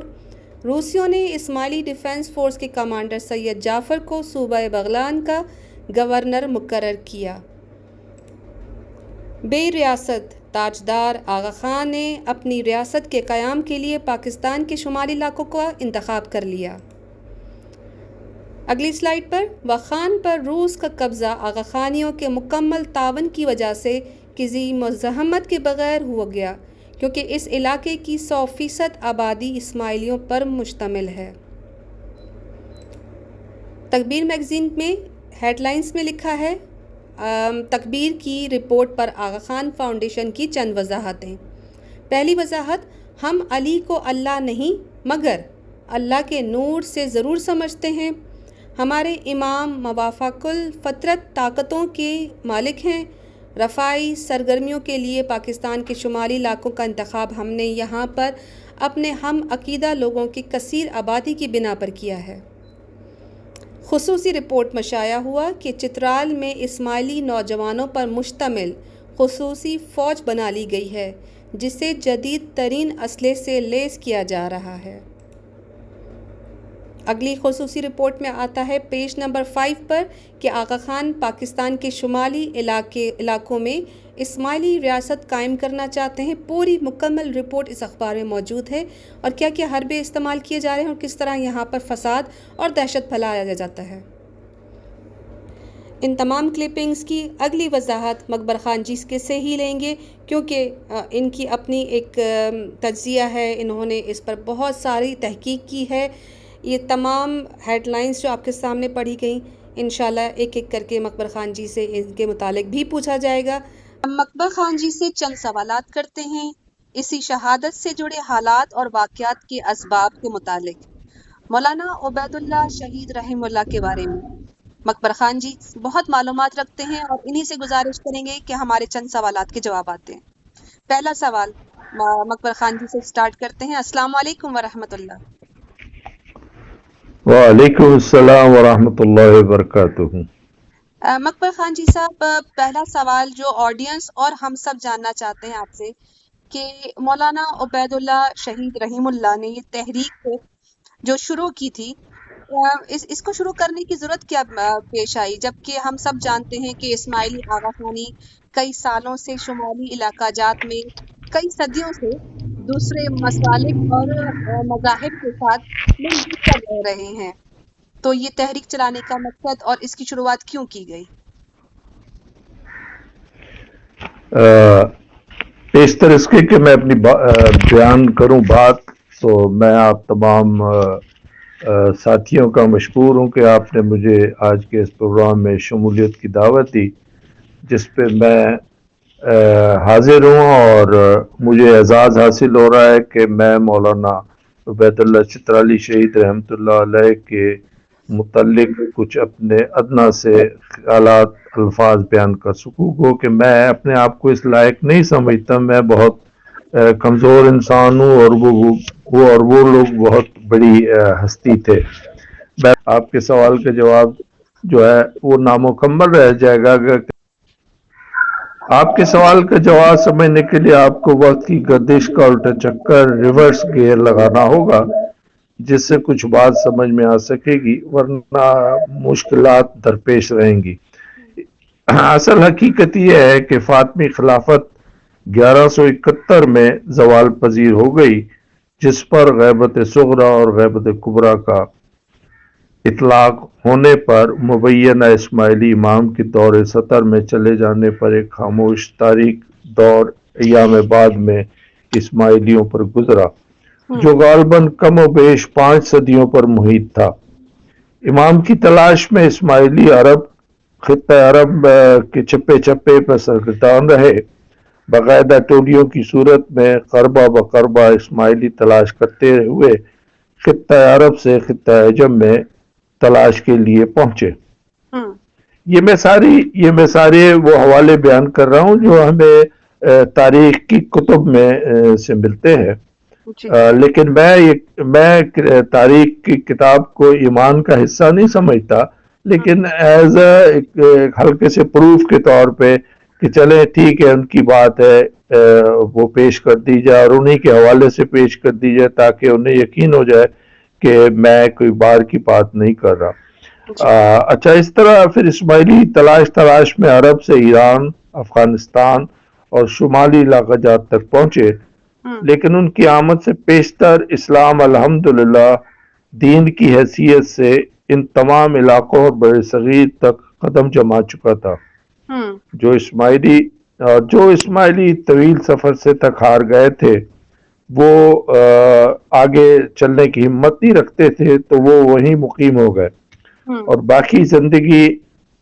باقی زندگی اسی معاشرے میں اسماعیلی فکر کے تحت خاموشی سے گزارتے رہے۔ باقی ماندہ اسماعیلی جو تھے وہ اپنے امام کے قدموں کی تلاش میں آگے سے آگے بڑھتے رہے، لیکن بدستور امام کو پانے سے محروم رہے۔ بہرحال ان کی ہمت اور تلاش جاری رہی۔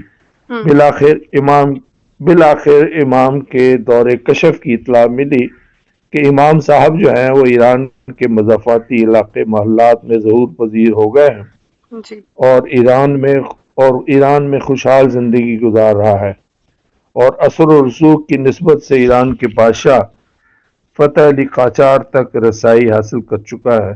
یہ دور خلیل اللہ دوم سن ولادت 1194 اور وفات ہے ان کی 1223 ہجری، یعنی 45ویں امام کا دور ہے۔ کچھ عرصے بعد 45ویں امام خلیل اللہ ایک شورش میں قتل کر دیے گئے اور اسماعیلی شورش مزید زوروں پر پھوٹ پڑی۔ بادشاہ قاجار نے اسماعیلیوں کو مطمئن کرنے کے لیے خلیل اللہ کے 2 سالہ بیٹے سے اپنی بیٹی بیاہ دی۔ تعجب کی بات ہے کہ 2 سالہ بیٹا ہے اور اس کی شادی بھی کر دی گئی۔ ہاں، تو یہ چیزیں آپ کو اسماعیلی تاریخ میں بڑی ملیں گی کہ جی وہ 2 سال کا بیٹا یا 3 سال کا بیٹا اور امام بن گیا، یا اس ٹائم اس کا ایک امام پیدا ہو گیا۔ اور اس کو مزید آگے بڑھاتے ہیں اور اس کو حسن علی 46ویں امام کو آقا خان کا لقب مرحمت فرمایا گیا قاجار کی طرف سے، لیکن بادشاہ قاجار کے انتقال کے بعد اسماعیلیوں کو ایران میں وقت گزارنا انتہائی دشوار ہو گیا، چنانچہ انہوں نے اپنا مستقر ایران سے بر صغیر ہند بمبئی میں سکونیت اختیار کرنے کا فیصلہ کیا۔ اب یہ سوال پیدا ہوتا ہے کہ 45ویں امام کن شورشوں کا شکار ہوئے؟ اس کا جواب ہے اسماعیلی مذہب کی وہ تعلیمات جو باطنی روپ کی بنا پر اہل ایران کو قبول نہ ہوئیں، کیونکہ ایران کا اس وقت سرکاری مذہب اثنا عشری مکتبہ فکر جعفریہ پر مقیم تھا۔ وہاں کی عوام اپنے عقائد و نظریات پر کسی طور پر اسماعیلی باطنی نظریات رسوم کو قبول کرنے کو تیار نہ تھے، بلکہ بے انتہا نفرت کرتے ہوئے انہوں نے اسماعیلیوں کو ریجیکٹ کیا۔ یہ وجہ بھی قابل فہم ہے۔ اب ذرا جو ہمارا اصلی موضوع ہے شمالی علاقہ جات، یعنی یہ اس پہ ذرا ڈسکس کر لیں۔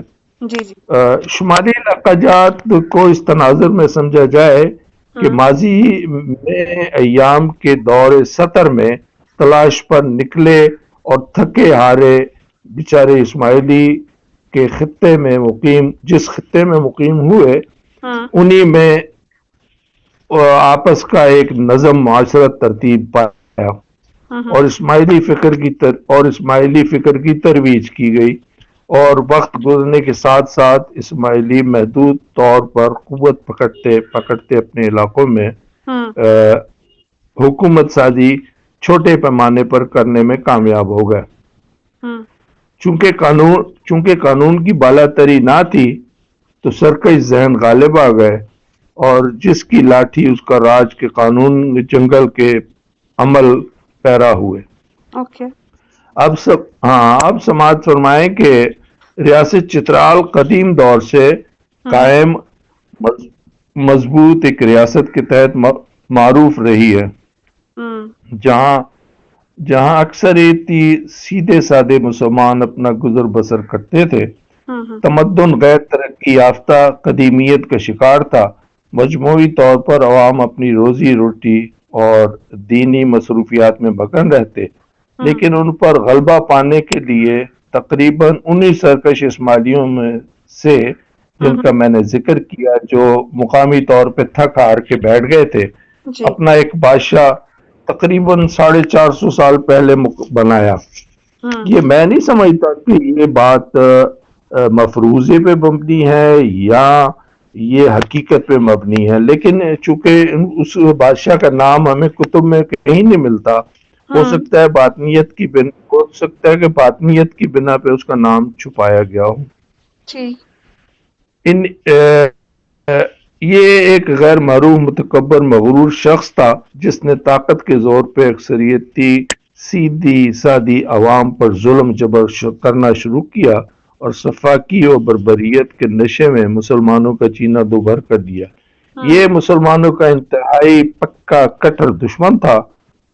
وقت گزرتا گیا اور یہ مغرور گمنام اسماعیلی بادشاہ اپنے انجام کو موت کے سپرد ہو گیا۔ مسلمانوں نے سکھ کا سانس لیا۔ بالآخر وقت گزرتے دیر نہ لگی اور 1885 میں مسلمان والی ریاست چترال جناب شجاع الملک کا عادلانہ دور شروع ہوا، جو متقی پرہیزگار نیک صفت فرد کی حیثیت سے اس کے عادلانہ نظام نے اپنی جڑیں پھیلا دیں۔ وہ اور شہرت پائی کہ عوام نے اسے عمر بن عبدالعزیز کے دور انصاف سے مشابہ قرار دیا۔ یہ 1885 سے 1936 تک شجاع الملک کا منصفانہ دور قائم و دائم رہا۔ بالآخر وقت گزرا، وقت نے ایک کروٹ بدلی اور 1947 میں قیام پاکستان تک ریاست قائم رہی۔ 1969 تک بھٹو نے ریاستی الحاق ختم کر دیا۔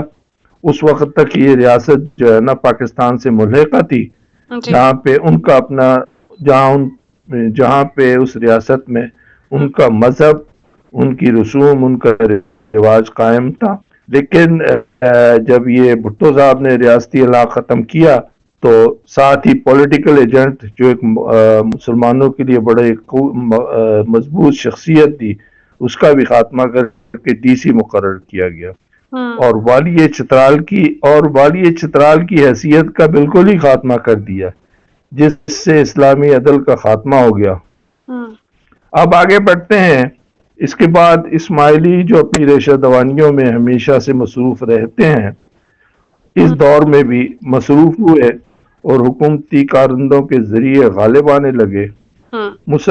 مسلمان عوام محو تماشا بنے رہے، دیکھتے رہے کہ یہ کیا سے کیا ہو رہا ہے، اور آہستہ آہستہ چترال میں اسماعیلیوں نے رفاہی کاموں کے نام پر اپنا جال بچھانا شروع کیا۔ مقامی لوگ کمزور ہونے پر برداشت کرتے رہے، سیاسی اسلوب اور چال بازی نہ ہونے پر مسلمان کھڑتے، دل میں جلتے اور دیکھتے رہے کہ یہ تماشا کیا ہے۔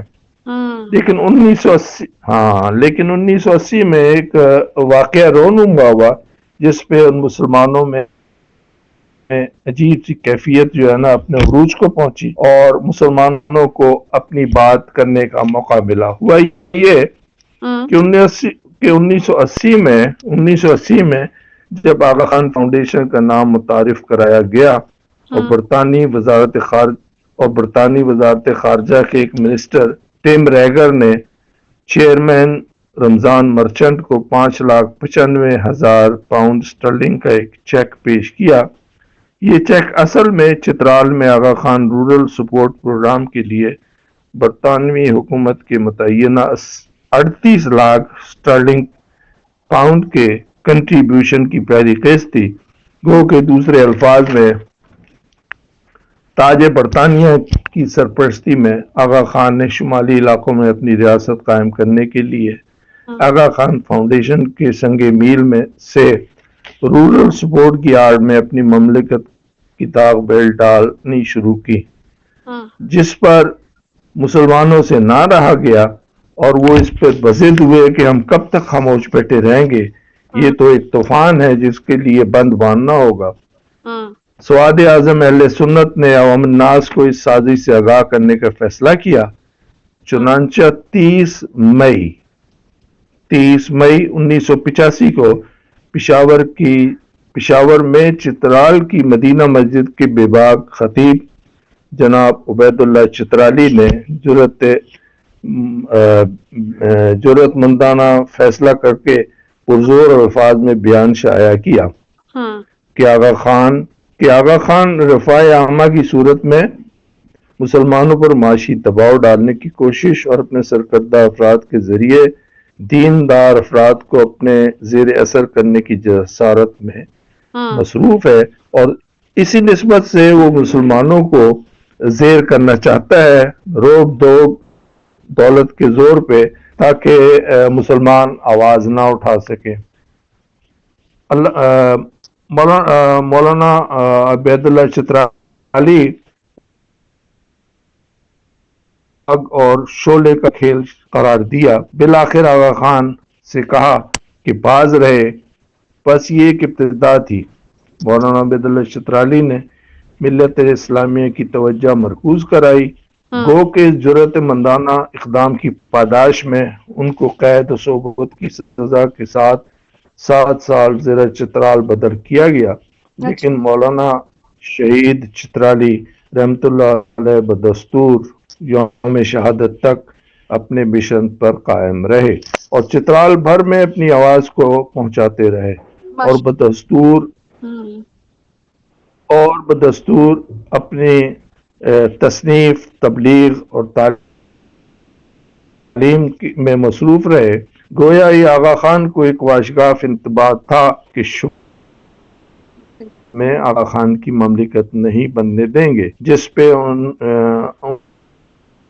انہیں بالآخر طاغوتی اور باطنی قوتوں نے شہید کر دیا۔ انا للہ و انا الیہ راجعون۔ ان کی تاریخ شہادت ہے 19 اگست 1999 اور بمقام آبائی گاؤں ان کے زیب تحصیل مستود چترال میں ان کی شہادت ہوئی۔ تو یہ اصل میں ان کے جو آپ نے پوچھا تھا اس کا میں نے ہلکی سی ایک تحریک کی روشنی ڈالی ہے۔ یہ بات جو آپ تک پہنچانی تھی میں نے پہنچا دی۔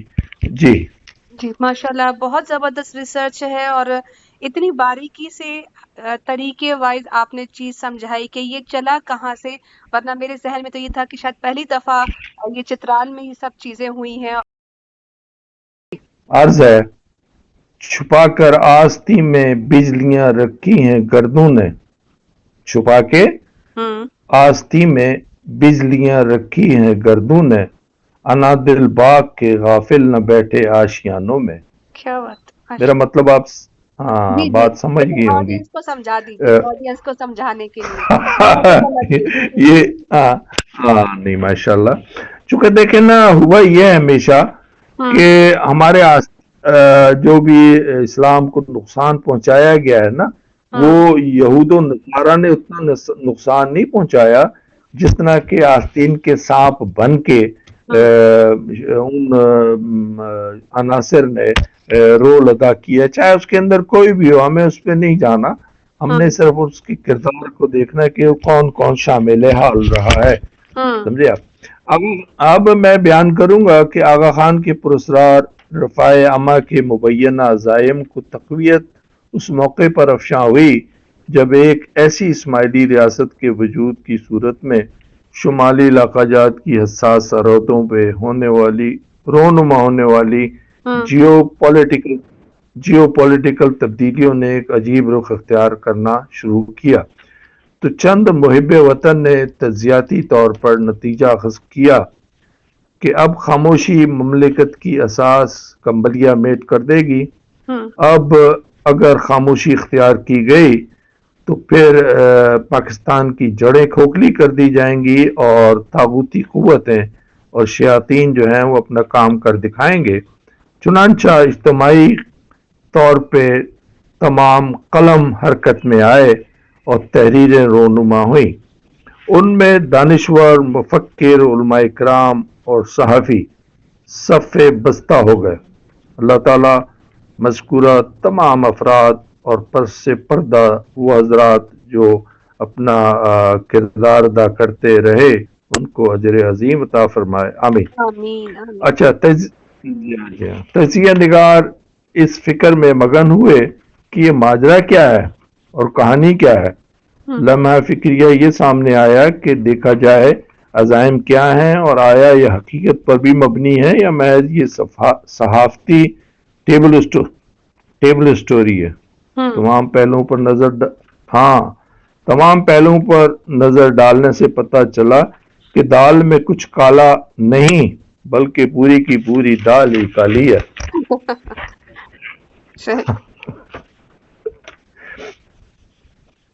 دیگر صحافیوں کے مقابلے میں لائق تحسین رہے شہید صحافت جناب محمد صلاح الدین بانی و مدیر اعلیٰ ہفت روزہ تکبیر کراچی، جنہوں نے گئے گزرے دور میں بھی اپنے سنہری الفاظ سے شروع کی گئی تحریر سے بعد کے کئی شماروں میں اہل پاکستان و امت مسلمان کو ان خدشات سے آگاہ کیا جو بعد کے ایام میں 100% سچ ثابت ہوئے۔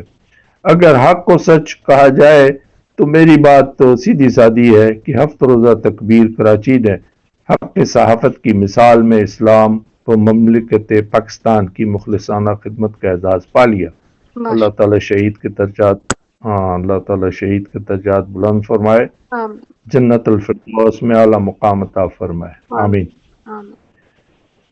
اب ذرا خان صاحب کے متعلق کچھ ہو جائے کہ یہ کیا وہاں پہ چالیں چلتے رہے اور کس طور پہ اس دور میں تو خیر یہ 18 کروڑ کی مملکت تھی، اس کو یہ سمجھتے رہے کہ یہ عقل شعور نہیں رکھتے، سوچ و فکر نہیں رکھتے، اتنا بڑا رقبہ مملکت پاکستان کے اوپر قائم ہے، یہ بالکل ہی کوئی احساس نہیں رکھتے کہ ہم کیا سے کیا کر دیں گے، اور یہ بیٹھے میاں مٹھو بن کے خاموشی سے دیکھتے رہیں گے اور یا پھر بدھو میاں کی طرح یہ اپنی سڑک ناپتے رہیں گے۔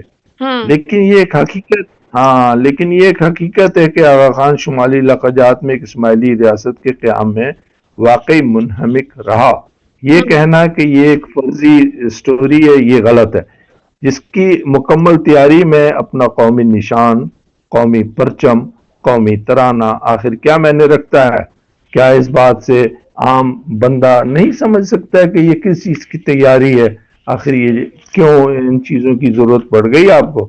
ٹھیک ہے آپ بے تاج بادشاہ بنے پھرتے ہیں، ہوا کریں، لیکن یہ مملکت اسلامی جو پاکستان کے نام سے معرض وجود میں آئی، یہ ایسے ہی نہیں ہمیں کسی نے اٹھا کے ہمیں پیالے میں پیش نہیں کی۔ مقبل خان جی، میں یہاں پہ آپ کو تھوڑا سا بیچ میں کاٹنے کی اس لیے کوشش کر رہی ہوں کیونکہ جب ہم بھی یہ ترانہ پڑھتے تھے، نور رسول اللہ سے بنے ہو تم آغا خان، اعوذ باللہ، یہ ترانہ پڑھا جاتا ہے، پھر ان کا اپنا فلیگ۔ واقعی آپ پڑھتی رہی ہیں؟ جی بتا تو رہی ہوں۔ اور استغفار کیجئے، توبہ استغفار کیجئے۔ بالکل بہت۔ اور جب یہ سمجھ آیا نا کہ یہ جب میں پڑھتی تھی تو ہم مطلب ذہن میں تو یہ آتا تھا کہ باقی فرقے بھی تو ہیں، بوری ہے، اس کے بعد قادیانی ہے، گوہر شاہی، اس کے علاوہ جس اپنے الگ جو سیکس اپنے آپ کو مانتے ہیں، کسی نے بھی اپنا ترانہ، اپنا جھنڈا، اپنا نقشہ نہیں بنایا تھا۔ تو میرے ذہن میں اس وقت بھی خیال آتا تھا کہ اگر ہم جسٹ ایک اسماعیلی مذہب ہیں اور ہمارا تعلق اسلام سے ہی ہے، تو ہمارا یہ سب کچھ چیزیں کیوں بنائی گئی ہیں اور اسے ہمیں کیوں پڑھایا جاتا ہے اور اسے ہمیں کیوں کہا جاتا ہے کہ یہ جو اپنا جھنڈا ہے اس کو ہر جگہ پھیلاؤ، اس کے بعد یہ ترانہ پڑھو۔ تو یہ جب آپ بات کر رہے ہیں نا، تو یہ جب میں اس مذہب سے نکلی تو میں نے ریسرچ جب کیا چترالی جو بھی حضرت مولانا جو عبید اللہ چترالی صاحب کے ساتھ جو ہوا، اس کے بعد مجھے پہلی بار معلوم ہوا کہ یہ سب کچھ ہو چکا ہے اور یہ سب اس کا ہی شاخسانہ ہے۔ دیکھیں محترمہ، ایک چیز بیان کرتا چلوں میں کہ آپ نے جو میری توجہ دلائی ہے جھنڈے سے متعلق، قومی نشان، پرچم، قومی ترانہ، آخر اس کے بعد ایک کرنسی بھی آ جانی تھی، تو اس کی ضرورت کیوں پڑی؟ یہ ذہن نشین رکھیں کہ ہر کلٹ جو ہے نا، ہر کلٹ وہ ایک نئی اختراع لے کے حاضر ہوتا ہے، پیش کرتا ہے، نئی ایک اختراع پیش کرتا ہے۔ قادیانی ہے تو آپ دیکھیں گے قادیانیوں نے ایک ختم نبوت کے معاملے کو جھنجھوڑنے کی کوشش کی۔ یہ ان کے لیے، اس کلٹ کے لیے ایک اپنا یہ جھنڈا، ترانہ یا قومی جو بھی ان کے معاملات تھے، یا پرچم تھا، یا اور دیگر جو خرافات تھیں، ان کو پیش کرنے کا ان کا انداز وہ تھا۔ اچھا، اس کے بعد اب گور شاہی کو دیکھیں، اس احمق کو، وہ اٹھ کے چھلانگ مارتا، اس کو ایک اپنے کلٹ کو بچانے کے لیے اور اختراع پیدا کرنے کے لیے، اور جگہ زمین پہ تو نہ ملی، اس نے سیدھا چاند پہ اٹیک کیا، چاند پہ اپنی تصویر جو ہے نا وہ ظاہر کرنا شروع کر دی۔ ارے پاگل انسان، تو کس چکر میں پڑا ہوا ہے؟ یہ سائنسی دور ہے، یہاں پہ مریخ کے اوپر کمندیں ڈالی جا رہی ہیں۔ یہ نہیں سمجھتے پاگل کہ یہ سائنسی دور ہے، اور سائنس نے جتنی خدمت، نوٹ کیجئے پلیز، کہ سائنس نے جتنی خدمت اسلام کی ہے نا، میں سمجھتا ہوں کہ ہمارے علماء سے بھی وہ خدمات نہیں ہو سکی۔ کیوں؟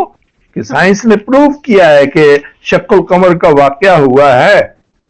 سائنس نے یہ پروف کیا ہے کہ ماں کے رحم کے اندر پرورش پانے والا نطفہ جو ہے نا، وہ کس طور پہ بتدریج آگے بڑھتا ہے اور جا کے پھر اس کا اخراج ہوتا ہے۔ سائنس نے یہ پروف کیا ہے کہ بنی نوع انسانیت کا وجود جو ہے نا مٹی پہ قائم ہے، سمجھے نہیں؟ سائنس نے یہ پروف کیا ہے کہ انسانیت کا وجود جو ہے نا وہ پانی سے قائم ہوا ہے۔ سائنس نے یہ پروف کیا ہے کہ بنی نوع انسانیت کو آخر ایک دن دنیا سے کوچ کر جانا ہے۔ سائنس نے یہ پروف کیا ہے کہ ہم یہاں کے باسی نہیں ہیں، ہم یہاں پہ رہنے والی مخلوق نہیں ہے، ہم کسی اور چیز کے ہیں۔ ان کی سمجھ میں یہ نہیں آتا کہ روح کیا ہوتی ہے، یہ بھی انشاءاللہ العزیز سائنس سمجھ جائے گی۔ لیکن میں اس موقع پہ پھر کہتا چلوں کہ میں سائنس کو یقین اس انداز سے تو کرتا ہوں کہ اس کی باتیں 100 میں سے 50%، 60%، اور بقول محترم ڈاکٹر ذاکر نائک 80% ثابت ہو چکی ہیں کہ یہ قرآن کے مطابق صحیح ہے۔ بالکل۔ لیکن میں اس کے باوجود سائنس پہ ایمان نہیں رکھتا، اس لیے کہ سائنسی نظریات جو ہے نا وہ بڑھتے رہتے ہیں، گھٹتے رہتے ہیں۔ نیوٹن نے جو نظریہ پیش کیا تھا وہ بعد میں آ کے اسے جو ہے نا مسترد کر دیا گیا، سمجھے آپ؟ تو کہاں گئی وہ نیوٹن کی تھیوری کہاں گئی؟ پھر جھوٹ مان لیا جائے، چلیں جی نہیں مانتے ہم جھوٹ، کہ اس نے اپنے طور پہ تو کوشش کی نا، سمجھے آپ؟ اچھا، ڈارون کی طرف آئیں۔ ڈارون نے اپنی ایک تھیوری پیش کی، اور وہ اس کو تو اس شخصیت کو یہ نہیں پتا تھا کہ میں آج سے 250 سال پہلے جو بھی نظریات اور اپنی سائنسی تھیوری پیش کر رہا ہوں، یہ آئندہ دور میں جب سائنس ترقی کر جائے گی اور ڈی این اے وغیرہ سے متعلق علم آ جائے گا، تو میری یہ بندر والی جو شخصیت ہے یہ انسانوں میں کنورٹ ہونے میں کس طور پہ تسلیم کی جائے گی؟ سمجھ نہیں آپ؟ ہاں، اس نے، لیکن اس ٹائم اس نے اپنے طور پہ یہ ڈھونگ رچایا، لوگوں کو بیوقوف بنایا، اور یہ وہ دور تھا جب مغرب سے کرسچینٹی جو ہے نا، مغرب سے کرسچینٹی اکھڑ رہی تھی، سمجھے آپ؟ اور یہ بہترین اس کے لیے موقع تھا کہ وہاں پہ ایسے عقائد و نظریات لائے جائیں کہ لوگوں کے اس اکھڑتے ہوئے ذہن کو ایک ایسے رخ پہ لے کے آیا جائے کہ جس پہ لوگ یقین کرنے جائیں۔ اور یہ ہوا بھی ہے کہ مغرب کی ان یونیورسٹیوں میں اس کے مقالے پیش کیے گئے اور قبول کیا گیا اور ان کو نصاب میں شامل کیا گیا۔ آج بھی آپ مغربی کتب کا مطالعہ کریں تو اس کے اندر آپ کو قدم قدم پہ ڈارون کی اس تھیوری کو جو بندر سے انسان بننے سے متعلق ہے پیش کیا جاتا ہے، اور بڑے اس کو بڑا سمجھا جاتا ہے۔ ارے بھائی، تم نے کبھی اس پہ بھی غور کیا کہ سائنس تو یہ بھی کہتی ہے کہ بندر کی جو ہے نا 80 قسمیں ہیں، سمجھے آپ؟ 80 قسمیں ہیں بندروں کی، اور 80 قسموں میں سے وہ کون سا خوش قسمت بندر تھا جس نے مقبر خان جی بنا دیا، سمجھ رہے ہیں آپ؟ اور وہ کون سا بدقسمت بندر تھا جس کی بنا پہ حاضر امام صاحب تشریف لے آئے؟ اگر تو یہ نہیں تو بات یہ ہے، سیدھی سادی بات ہے کہ اگر آپ دیکھنے جائیں تو آج بھی جو آپ کو اس میں گوگل پہ یا اس کے انٹرنیٹ پہ جو بھی اس کی تصاویر نظر آتی ہیں، دن بدن نئی نئی نسلیں ہر جانور کی سامنے آتی ہیں۔ بھئی یہ نسلیں کل تک کیوں چھپی بیٹھی تھیں جو آج نظر آ رہی؟ پتہ لگا کہ سائنسی تحقیق جو ہے نا جاری ہے، اور کل تک جو ریسرچ ہوئی اور کام ہوا ہے تو اس کو ہم قطعی کسی طور پہ یہ نہیں کہہ سکتے کہ یہ سائنس کل مکمل ہو چکی تھی۔ نہیں ہونا، ہاں نہیں ہونا۔ یہ سائنس جو ہے یہ بتدریج آگے بڑھے گی، کہیں پہ گھٹ جائے گی، کہیں پہ اس کے نظریات صحیح ہو جائیں گے، کہیں پہ وہ واپس لے لیں گے، کہیں پہ یہ جو ہے نا ایک نئے گتھی سامنے پیش کر دیں گے جسے الجھانے میں ایک وقت لگے گا۔ بہرحال یہ تمام وہ حقائق ہیں جن میں ہم سائنس کو نہ تو برا کہتے ہیں اور نہ ہی اچھا کہتے ہیں، اور اس کو درمیان کی ایک چیز تسلیم کرتے ہیں، لیکن یہ ہمارے ایمانیات کا حصہ نہیں ہے، سمجھے آپ؟ اگر ایمانیات کا کوئی حصہ ہوتا تو تمام پیغمبر اور رسول جتنے بھی اللہ تعالیٰ کی طرف سے دنیا میں تشریف لائے وہ ان چیزوں کے حقائق بیان کرتے کہ جی سائنسی معاملات کے اوپر ریسرچ کرتے۔ ہم زیادہ دور کیوں جائیں؟ ہم حضرت عیسیٰ کے علیہ السلام کے دور تک کیوں جائیں؟ ہم اپنے نبی مکرم صلی اللہ علیہ وسلم کے دور کو ہی اگر دیکھتے ہیں تو اس کے اندر ہمیں کوئی ایسے عوامل نظر نہیں آتے کہ سائنسی بنیاد پہ جن کے نظریات، عقائد اور تھیسز جو ہے نا ان کو تسلیم کیا گیا ہو۔ حالانکہ ایک ایسی مبارک شخصیت جس نے کرۂ عرش پہ محض 23 سال کے اندر جہالت کے ان اندھیروں کو ملیہ میٹ کر کے رکھ دیا، اس کو ان چیزوں کی خبر نہیں تھی۔ اس کو مکمل طور پہ علم تھا، اس کو مکمل طور پہ ذاتی علم بھی تھا، اور اس کو مکمل طور پہ رب کریم کی طرف سے بھی علم فراہم کیا جا رہا تھا۔ اب یہ کیسے ممکن ہے کہ ایک ایسی مبارک شخصیت صلی اللہ علیہ وسلم جو انسان کو جوتی پہنانے کا طریقہ بھی سکھلائے، ناخن کاٹنے کا طریقہ بھی سکھلائے، سو کے اٹھنے کا طریقہ بھی بتائے کہ جی اٹھنے کے بعد آپ نے کیا سے کیا کرنا ہے، اور سوتے وقت جو ہے نا آپ نے کیا کرنا ہے، وہ ہمیں معاشی، معاشرتی، دینی تمام فیلڈز میں ہمیں تعلیمات دیتے ہیں۔ تو یہ کیوں نہیں ہوا کہ انہوں نے ہمیں سائنسی علوم کے اوپر زور دیا کہ جی جاؤ کیمبرج یونیورسٹی آکسفورڈ میں تعلیم حاصل کرو؟ نہیں، انہوں نے انسانیت جو ہے نا، انسانیت کو بنایا۔ آج مغرب تمام اپنی ترقی یافتہ تعلیمات کے باوجود انسانیت کو قائم نہیں کر پا رہا۔ آج انسانیت ختم ہو رہی ہے، آج انسانیت لوٹی جا رہی ہے۔ لوگ جو ہیں جو دوغ در جوق اپنے ان عقائد و نظریات کو چھوڑ کے اسلام کی طرف راغب ہیں۔ آخر کیوں؟ وجہ سیدھی سادی ہے کہ اسلام ایک حقیقت پہ مبنی خدائی نظام ہے، اللہ تعالیٰ کی طرف سے پیش کیا گیا ایک نظام، اسے قبول کیا کامیابی، نہیں قبول کیا تباہی اور آگ. سمجھ نہیں آپ؟ اور اسے چھٹلایا بھی نہیں جا سکتا. دین اسلام کے مقابلے میں آپ تمام ادیان کو لے کے بیٹھ جائیں، آپ کو کہیں وہ حقائق نظر نہیں آئیں گے جو دین اسلام میں پائے جاتے ہیں، اور جس کے اندر ایک بڑی حیرت انگیز بات، جس کے اندر تمام ذرائع وسائل آمدنی جو ہے نا وہ انسانوں پہ تقسیم کرنے سے متعلق ہی حکم ملتا ہے. کہیں یہ نہیں ملتا کہ جی ذرائع وسائل آمدنی جو ہے نا وہ اٹھا کے آپ خانہ کعبہ کے اندر دفن کر دو یا وہاں پہ ہی خرچ کرو. نہیں، وہ انسانوں پہ خرچ کرنے سے متعلق زکوٰۃ ہے، خیرات ہے، صدقات ہیں، اور تمام آمدنی ہے جو بھی ہیں وہ انسانوں پہ ہی رب کریم انسانوں پہ ہی خرچ کرواتا ہے کہ ان کی فلاح بہبود کا کام لیا جائے. لیکن آپ کو دیگر تمام ادیان میں یہ چیز ملے گی کہ دولت کا انبار جو ہے نا وہ کھنچتے آخر یا تو مندروں میں چلے جاتے ہیں سونے کی صورت میں، یا پھر وہ کسی اور طور پہ چرچ میں چلے جاتے ہیں، اور یا پھر وہ مولا باپا کی جیب میں چلے جاتے ہیں. اچھا، اب میں اپنے موضوع کی طرف لوٹتا ہوں. یہ بیچ میں ایک بات ایسی تھی جس کا بیان کیے جانا لازمی تھا. اس مملکت کا قیام جس کے متعلق آغا خان صاحب نے شمالی علاقہ جات پہ نظر گاڑی، جس کا رقبہ انہوں نے افغانستان کے برابر طے پایا کہ یہ افغانستان کے برابر ایک مملکت قائم ہو. اچھا. اور جس کے محل وقوع میں شمالی علاقہ جات میں سے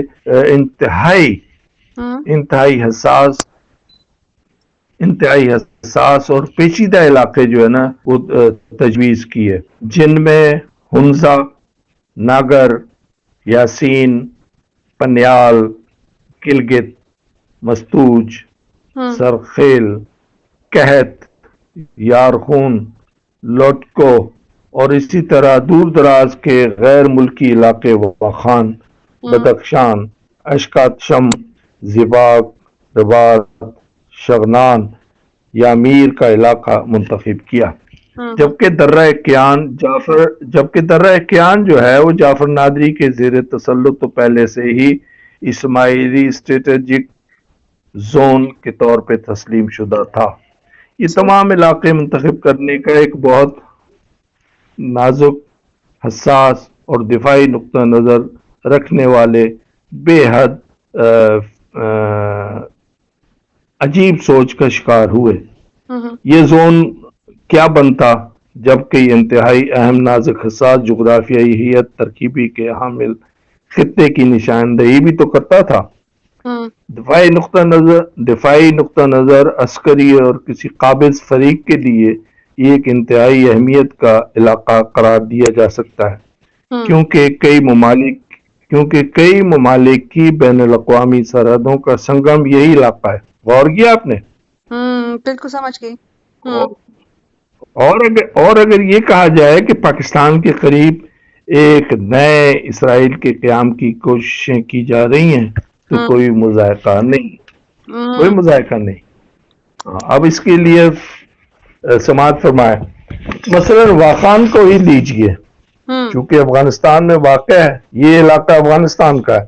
انتہائی عجیب و غریب قدرتی پٹی ہے جو تقریباً 25 میل چوڑائی میں اور 70 میل لمبائی کے رقبے میں پھیلی ہوئی ہے. کرۂ پر جغرافی حدود کے عجیب و غریب ملاپ کا انمول قدرتی شاہکار ہے. مثلا ایک طرف تاجکستان جو سابقہ روس کا علاقہ تھا، جبکہ سنکیانگ چین اور شمالی علاقہ جات کی نسبت سے پاکستان کی سرحدیں واخان کے انتہائی قریب ہیں. آغا خان کی دفاعی حکمت عملی انتہائی شاطرانہ ہے. یہ ایک ایسی مکارانہ فکر ہے جو پاکستان کے شمالی علاقہ جات کا مکمل نظم حاصل کرنے کی کوشش پر مبنی ہے. اس امر کی عکاسی اس امر کی عکاسی میں مملکت سے انتظامی امور چھین لینے اور تمام تر ذمہ داری اپنی گرفت میں لے لیے جانے کا نام ہی رفاہی کام تسلیم کیا جانا چاہیے. رفاہی کام، ہاں اصلی تو رفاہی کام یہ تھا نا کہ دکھاؤ بچوں کو ٹافی اور ان کا اسکول بیگ چھین لو. سمجھے؟ ہاں تو بات اس طرح تھی کہ رفاہی کام. ارے غریب، تم غریبوں کی بات کرتے ہیں، چلا ہم تمہاری بات ایک منٹ کے لیے مان لیتے ہیں کہ ہمارے شمالی علاقہ جات جو ہے نا پسماندہ علاقے ہیں، غربت زیادہ ہے، ٹھیک ہے. غربت اگر تم نے دیکھنی ہے تو تھر میں کیوں نہیں آتے؟ غربت اگر تم نے دیکھنی ہے تو انٹیریئر سندھ میں کیوں نہیں دیکھتے؟ غربت اگر دیکھنی ہے تو صوبہ بلوچستان میں کیوں نہیں دیکھتے جہاں پانی کو بچہ بچہ ترستا ہے؟ سمجھے؟ غربت اگر دیکھنی ہے تو تم کراچی میں آؤ، ہم تمہیں کھڈا مارکیٹ دکھائیں گے، ہم تمہیں وہ علاقے دکھائیں گے جہاں پہ کچرے کے ڈھیر ہیں، جہاں پہ انسانیت سسک رہی ہے. کیوں نہیں ان پہ آ کے اپنا بجٹ لگاتے کہ جی یہ تو چلو آپ کے بڑے جماعت خانے بھی کراچی میں آپ لگائیں یہاں پہ، تاکہ یہ جو موذی امراض ان گندے علاقوں سے اگر پھوٹتے ہوں تو وہ آپ کی جماعت خانوں کو تو محفوظ رکھ سکیں. لیکن ایسی کوئی بات نہیں ہے. یہ جو رفاہی کام ہیں ان کے پیچھے کیا کیا دلچسپیاں، کیا کیا امور پوشیدہ ہیں، وہ آپ کو مجھے بیان کرنے کی بھی کھل کے ضرورت نہیں ہے، آپ خود ہی سمجھتی ہیں ماشاءاللہ صاحب عقل ہے. اچھا، تمام تر گرفت میں جو علاقے لیے جانے تھے وہ صرف شمالی علاقہ جات، سمجھ نہیں آپ؟ بالکل. ہاں ہاں، جہاں سے ایک تیر سے دو شکار نہیں، ایک تیر سے کئی شکار ہوتے. اچھا، اب دوسری طرف دیکھیں آپ، شمالی علاقہ جات کی نسبت سے پاکستان کی شہر کشمیر تک رسائی بھی مراد ہے، یعنی دوسری طرف آبی گزرگاہوں تک رسائی. اس طرح ایک ہی اسماعیلی ریاست بیک وقت 5 دیگر ملکوں کے قدرتی وسائل، آبی ذرائع اور جغرافیائی حدود کی وسعت کی بنا پر مذکورہ سرحدوں پر تمام مملکتوں کو تگنی کا ناچ نچا کر واٹر بلیک میلنگ کے ہتھ کنڈے اپناتی اور اپنی بات بڑے روب کے ساتھ منوانے کا اختیار پا جاتی. یہ تمام خدشات تھے جو شمالی علاقہ جات میں رونما ہوئے. اب بھلا ایک صاحب علم، عقل و فراست کوئی خاموش رہ سکتا تھا؟ پس مولانا عبید اللہ چترالی شہید آخر وقت تک آواز بلند کرتے رہے جو طاغوت کو ناقابل برداشت تھی. یہ میرا ایک چھوٹا سا مقالہ سمجھ لیں یا فکر سمجھ لیں، یہ میں نے پیش کی. یہ شمالی علاقہ جات سے متعلق ہے.